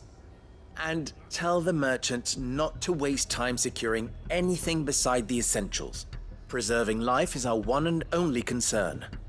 As long as we survive, it doesn't matter what trinkets we might lose. Our riches can be regained. And if anyone doubts that, let it be known that the Briar's Kiss stands ready to cover any losses. Very well. I shall tell them. Where do I fit into this plan? Where else but the most perilous place of all? I would like you to travel to the home of our erstwhile League of Outlaws, Cheratina itself. The main host is most likely still there, and Dalamil will not be safe until it is eradicated, root and branch. A little gardening. How pleasant. I doubt it. I have a feeling these weeds will be particularly stubborn. Luckily, so am I. So you are. All right then, we all know what we have to do. Now it's simply a matter of doing it. For Dalamil.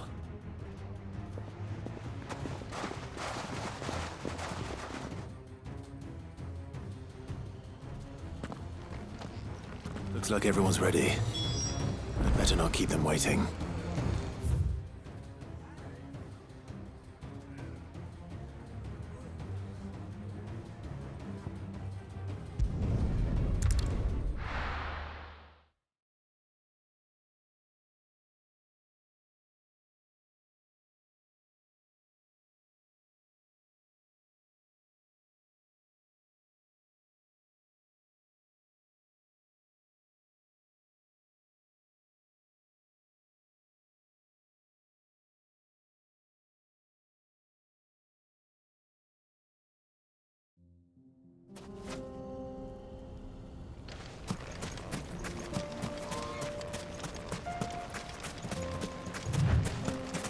There it is. The flood. But what's waiting for us inside?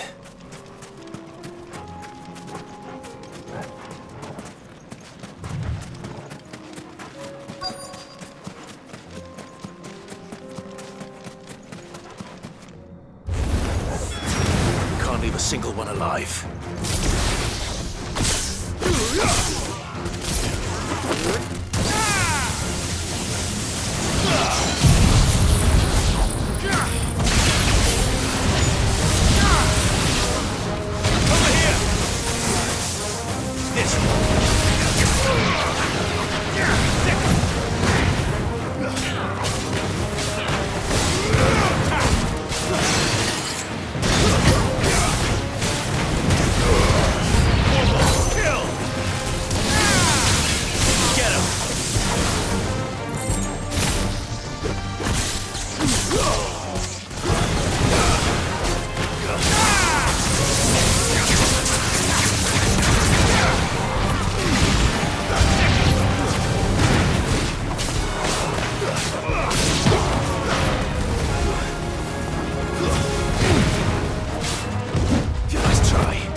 The League is disbanded. I should get back to Dalimil and see how the others fared.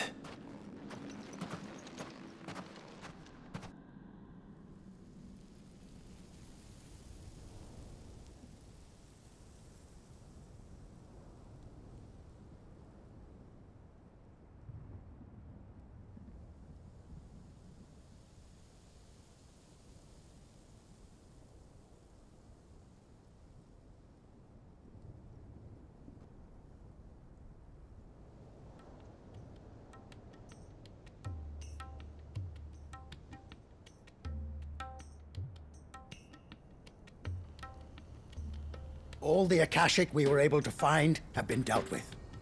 Seems that might be the last of them. Last of them here, perhaps. Lubor, Sir Clive has returned.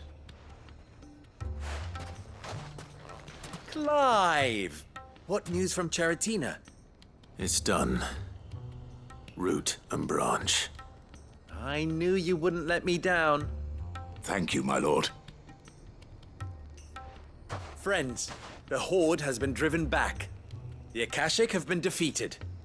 And we need not fear the arrival of any more, thanks to Clive. Victory is ours. We bloody did it! We saved Dalimil. Lubor, allow me to apologize. After all you have done for this town, we should never have doubted you. But we did. And for that we are truly sorry. We only hope that you can forgive us. We need you, Lubor. Dalimil needs you. So, if you would still like to be considered for the position of mayor, you have our backing. You do remember that I'm a bearer, don't you? We do. But that is not a stain on your character. It is a stain on ours.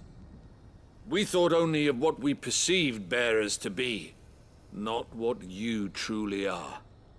The man who saved Dalimil twice over. I see. But I will only accept your proposal on 2 conditions. Name them. Firstly, that you will both do everything in your power to rally your people to my cause. If the Town Guard and the Merchants League do not accept my leadership, it will be doomed from the start. Unity is the key to defending Dalimil, and I do not doubt that we shall need to call on our combined strength again. When that time comes, I will expect us all to pull together, just as we did today. Of course. You have our word. And secondly, you will accept that if I am to lead you, the mistreatment of bearers must end here in Dalimil. Any bearer within our walls shall be afforded the same rights as any other citizen. They will not be judged by what they are, but who they are. As we failed to do, and came so close to losing everything. We agree to your conditions. And we have only one in return. That you continue to work for the good of Dalimil, as you always have. Condition accepted. Well then, it seems my mayorship is all but confirmed. Do I get some sort of special hat?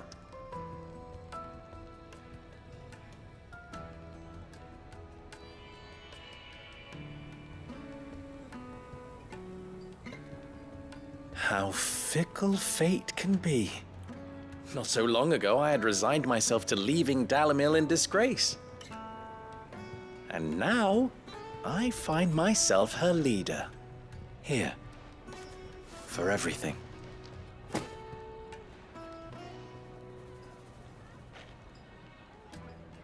Lubor, about the children. Fear not, you are of course relieved of your responsibility. I would sooner face another horde of Akashic than see them brought up as outlaws. I'll make sure they're safe here. I don't doubt that you will. And not just the children, but everyone in Dalamel. I'll do my best. Can't have all your hard work going to waste.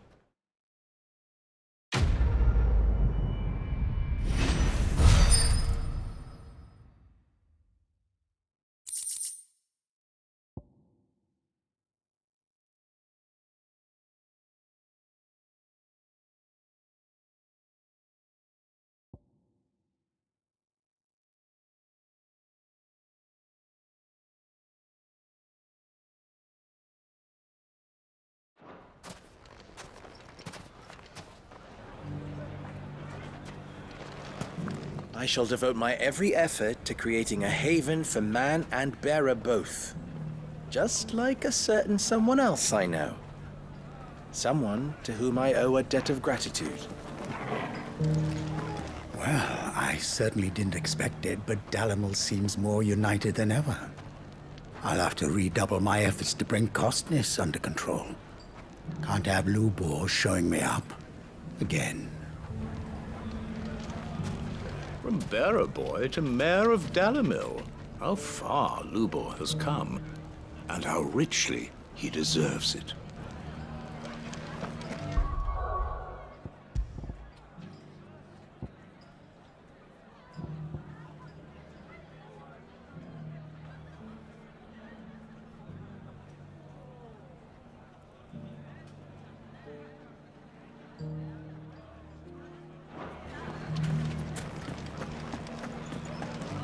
Bearer or no, Lubor saved this town.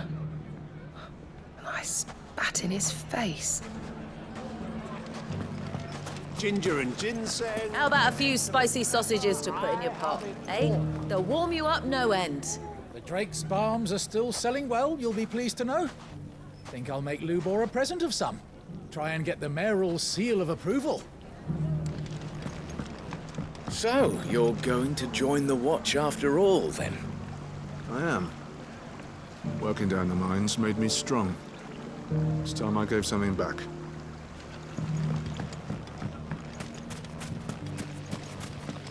We were set upon by a horde of mindless, murderous Akashic. And yet not a single one of my pieces suffered the slightest scratch. A coincidence, do you think? Or craftsmanship so exquisite as to give even such creatures pause? I shall let my customers decide. The fellow who used to run this stall took to his heels right after the Fang fell. Well, if he returns now, we'll gladly welcome him back. As a customer.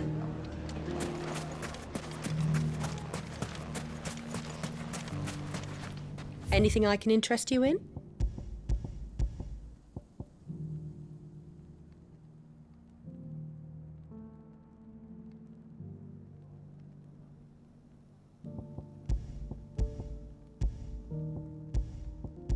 Thank you for your custom.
Welcome to Dravoj, Sid. Our gate's always open for you and yours.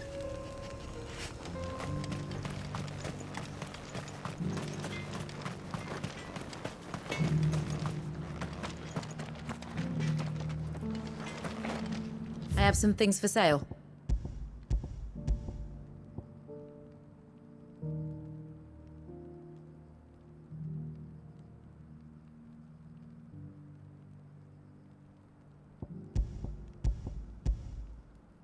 Farewell, traveller.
Here we are again.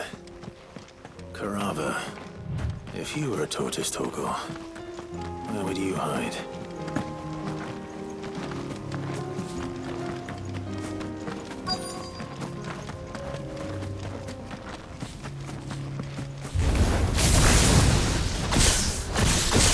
It looks like we found him.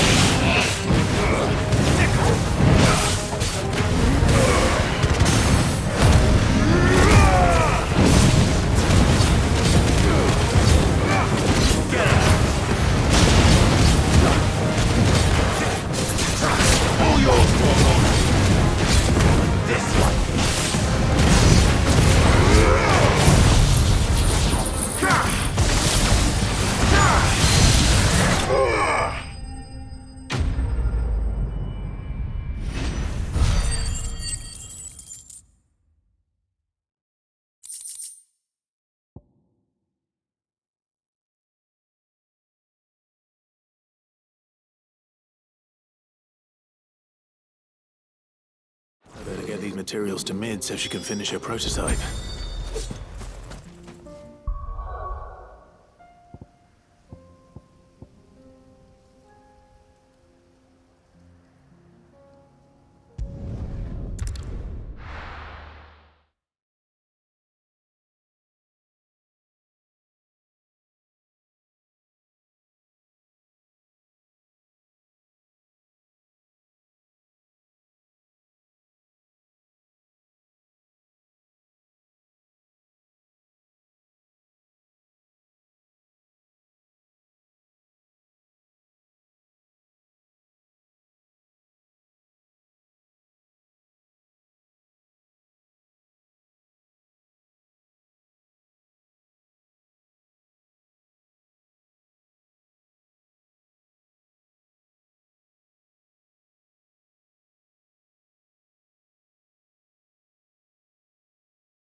Are you buying or selling?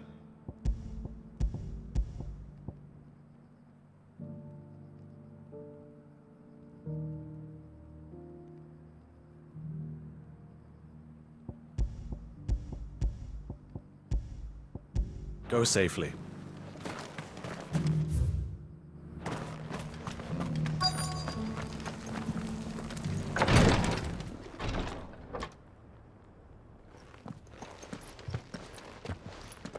Your Grace, my lord, I trust your journey was not overly onerous.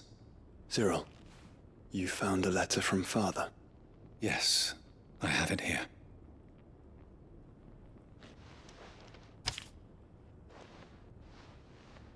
If you would do us the honor, my lord.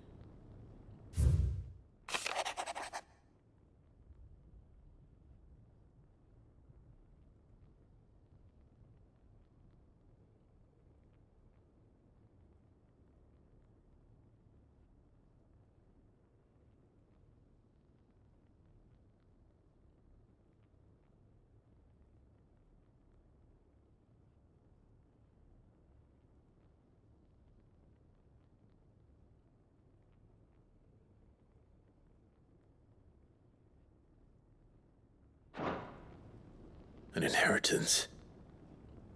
It would seem the late Archduke penned this missive shortly before his passing. The day before we left for Phoenix Gate. What are these plans he spoke of? His plans for the duchy, Your Grace. Your father entrusted them to my predecessor, the former bearer of the Burning Quill, who entrusted them in turn to me. The complete emancipation of bearers is their stated aim. But your father's dream did not end there. His Grace also spoke of building hospices to care for those stricken by the curse, and the founding of a new university to further the development of non-magical technologies. With the blight spreading ever more widely across the twins, Archduke Elwyn saw this as the only means of securing Rosaria's survival. He wished to see men and bearers treated as equals. To see centuries of common wisdom overturned. Small wonder he did not think it achievable within his lifetime. But he thought it achievable nonetheless. Had he not, he would never have written this message. Nor would he have entrusted his vision to his most faithful aides. Those who would have stood with you, shielded you from the machinations of the less benevolent personages at court. It's a pity only they are still with us. 'Tis true that those most loyal to your father were the first to suffer the Duchess's wrath. But one at least remains, and she has come bearing gifts. What do you mean? Mayhap it is better that she explain, my lord. After all, the duties entrusted to me by my predecessor extended only to recovering His Grace's will and arranging a meeting with the one who might execute it, or a part of it at least. And where is this woman? She awaits you in the archive, Your Grace. Thank you, Cyril. Shall we then?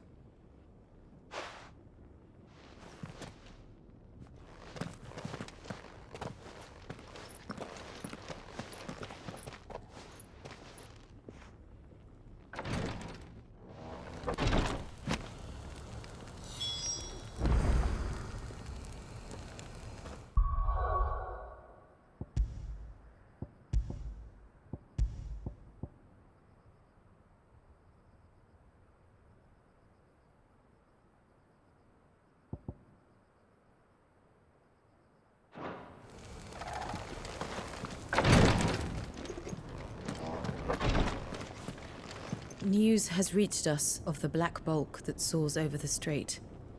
Lord Cyril has ordered our survey teams to investigate it forthwith. It would seem that your battle is coming to a head, my lord. I pray that you and your brother will emerge victorious. May the Firebird's flame burn ever in your hearts, and guide you back home safely.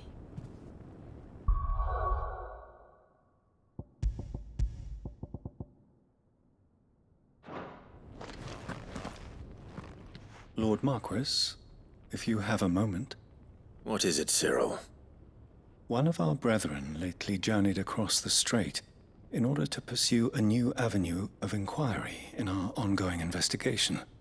He sent an owl some while ago, but we have heard naught from him since. Was he surveying another fallen ruin? No. The object of his study was a savior cult that has arisen in Ash in recent years. We believe it may have some connection to the Circle of Malleus, an ancient religion that worshipped Ultima as its god. By gaining an understanding of this new faith, we hoped to learn more of the Circle's original beliefs. And so you sent one of your brothers to Ash? A continent teeming with orcs and Akashic? Fully cognizant of the risks, yes. I entrusted the mission to one of the most able of our order, the Third Chair, a master of the arts of combat and survival both. Though he has been silent for some days now, I have thus far refrained from sending any others in search of him, lest they be lost in turn.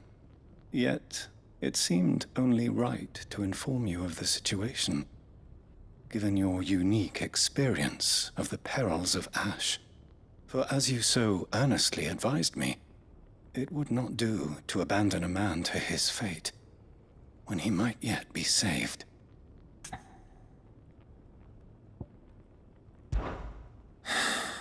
It would not.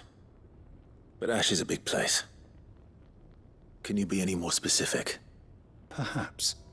The last owl I received from him mentioned a village where he had heard the cult were wont to assemble. Mickleburg was its name.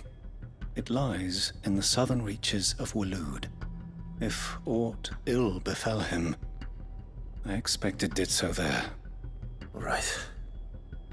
I'll see what I can do. You are much too kind, my lord.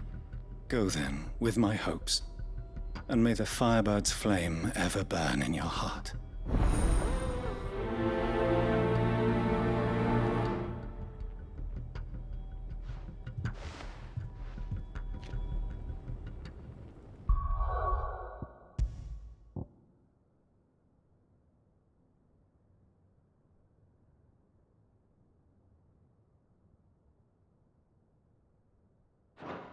When last I heard from him, the Third Chair was bound for Mickleburg.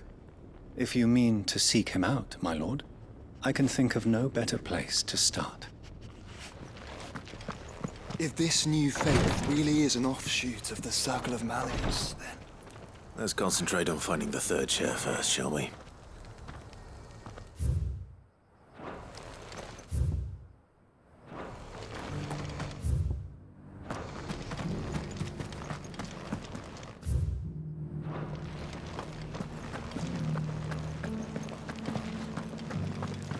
This is the Required Tree, an archive where we of the Undying collect and collate our findings.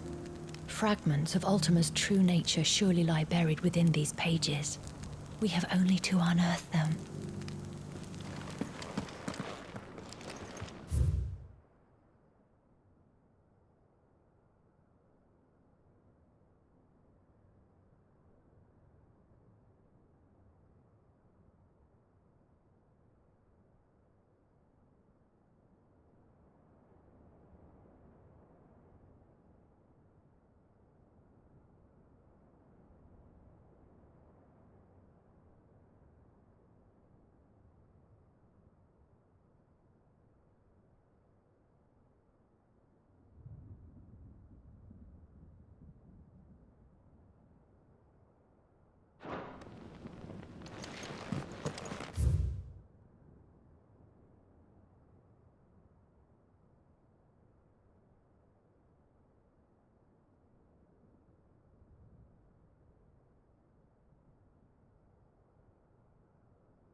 The Undying are not the only secret fellowship in this realm, you know. There are others, each working for their own ends. Why, not so very long ago, a society committed to discovering how one might cast magics without a catalyst was found to be operating throughout Valisthea. They were denounced as heretics, rooted out, and driven from our shores, never to be seen again.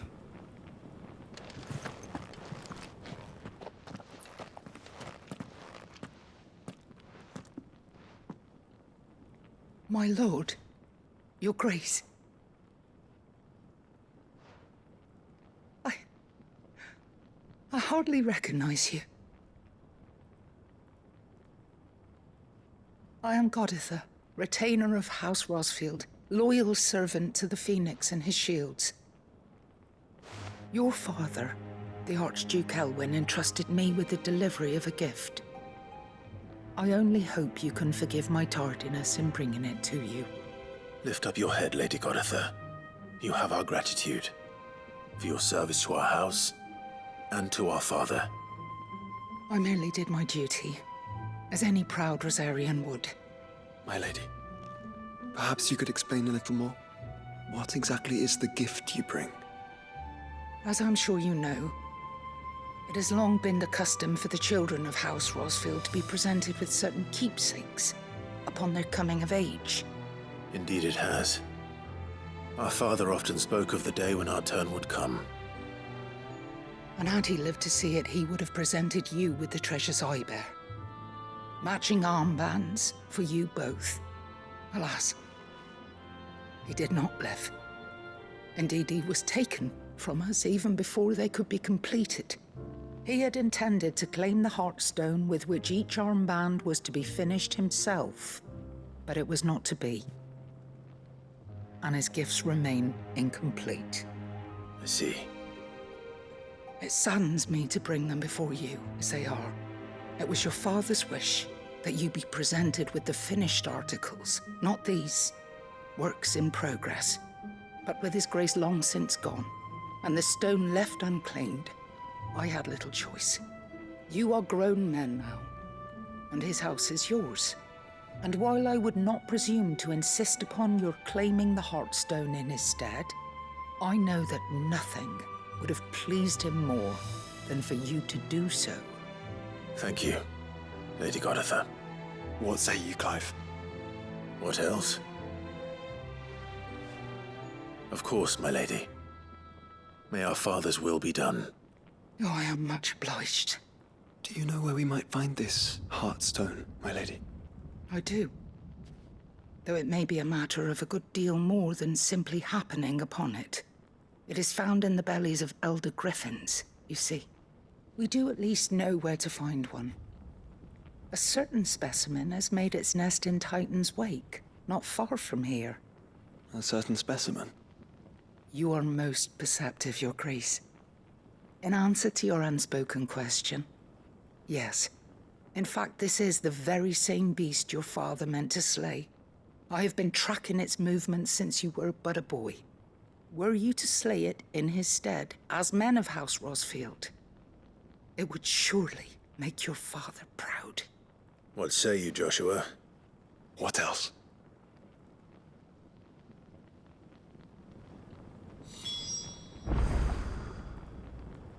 The griffin your father meant to slay is currently nesting in Titan's Wake, not far from here. Slay it in his stead, and claim the Heartstone that he could not. Titan's Wake is to the south of here. But we must not be hasty. The good lady has been disappointed once already.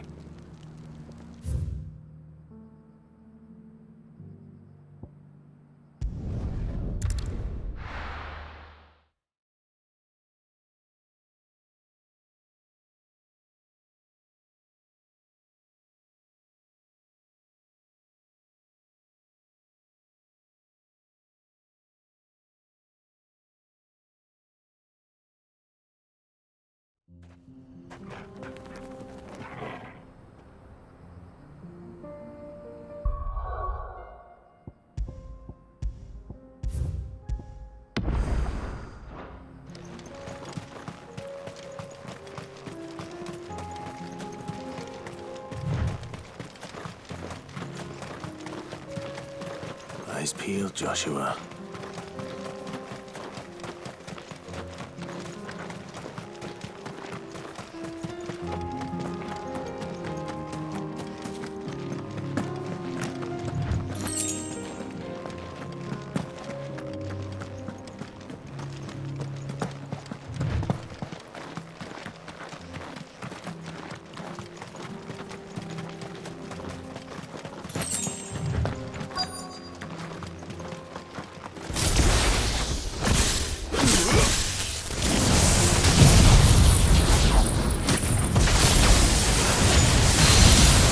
forces! For House Rossfield.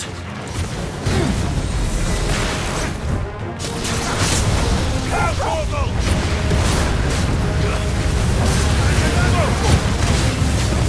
Too slow. Get him!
Is this the Heartstone? I expect Lady Goditha will know.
Thank the Founder you were safe. The Griffin is slain then? And a Heartstone claimed.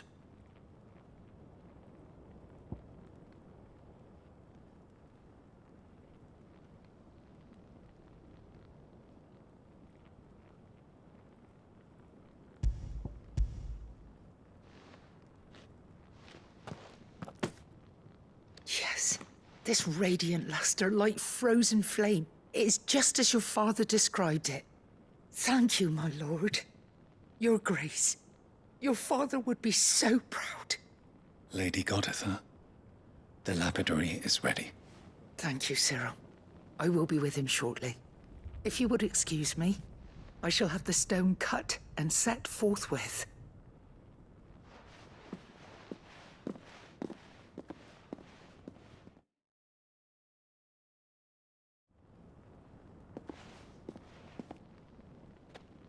They are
for coming back to us, for giving my service meaning.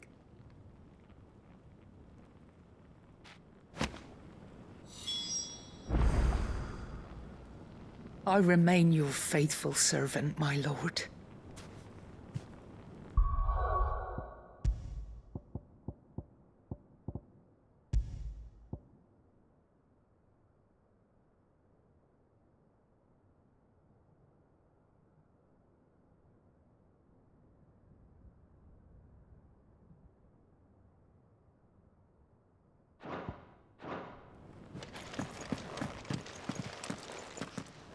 The bands suit you well. It must be gratifying to finally receive the inheritance that was denied you for so long. It is. And we thank you for the part you played, Cyril.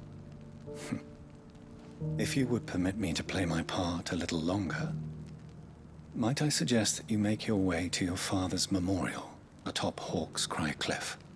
Let him see that you have received his blessing, and that his vision lives on in you. I suppose it would be churlish not to. What do you say, Clive? Shall we pay Father a visit? I think we should. I was hoping to be able to offer him my thanks before we left for Origin. Your father's helm is enshrined there. It has been since the day we recovered it from Phoenix Gate. I prithee claim it. For it too is a part of your inheritance, and I do not doubt that your father would prefer it in your hands than perched upon some lonely rock. Thank you, Cyril.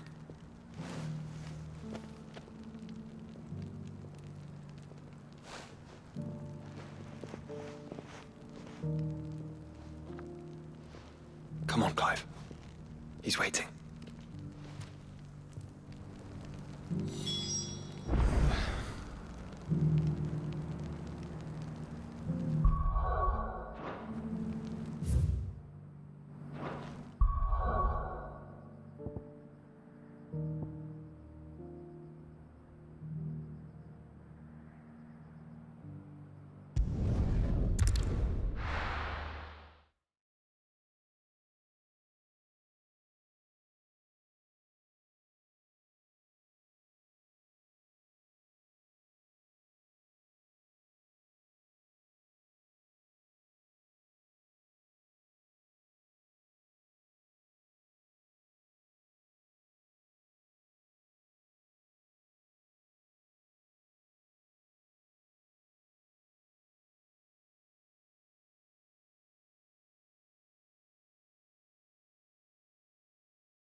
Unwavering will and an unbreakable bond. Do you really think we're strong enough? Save the world? Of course. Overcome Father's political enemies. That I'm less certain. Especially knowing what we know now. But perhaps these bands would have helped. Knowing he was with us would have made all the difference. All right.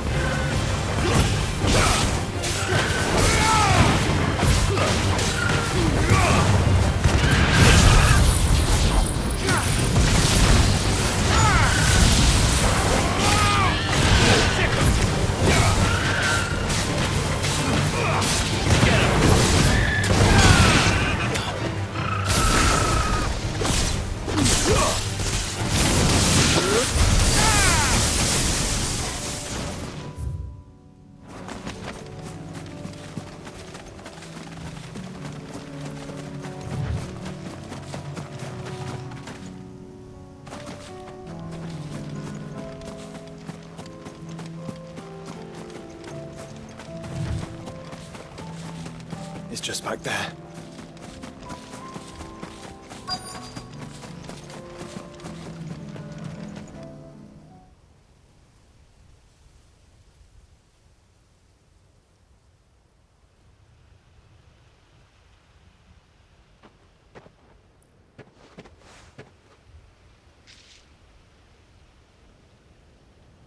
Father always fought for what he believed was right. It wasn't until that night at Phoenix Gate that I realized I had never fought for anything. I always had someone else to do the fighting for me.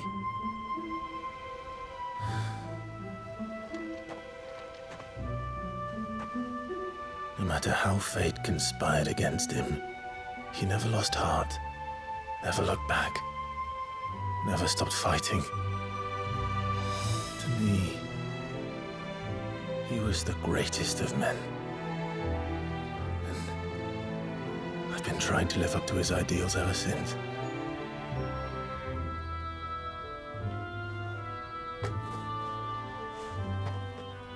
We all have, Clive. We all have. And we'll keep trying. Because that's what he would have wanted. What he would have done himself. Even if it meant standing against the very gods in the heavens. I shall be borrowing this, Father, if I may. That you might watch over us as we follow in your footsteps.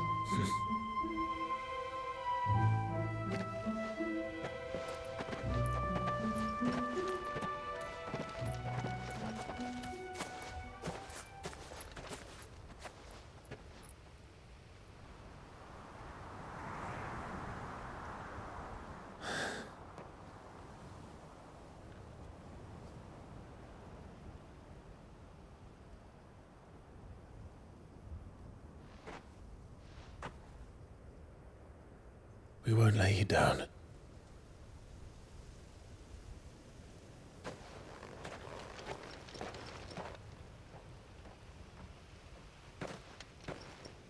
Onward then. Onward. To the end.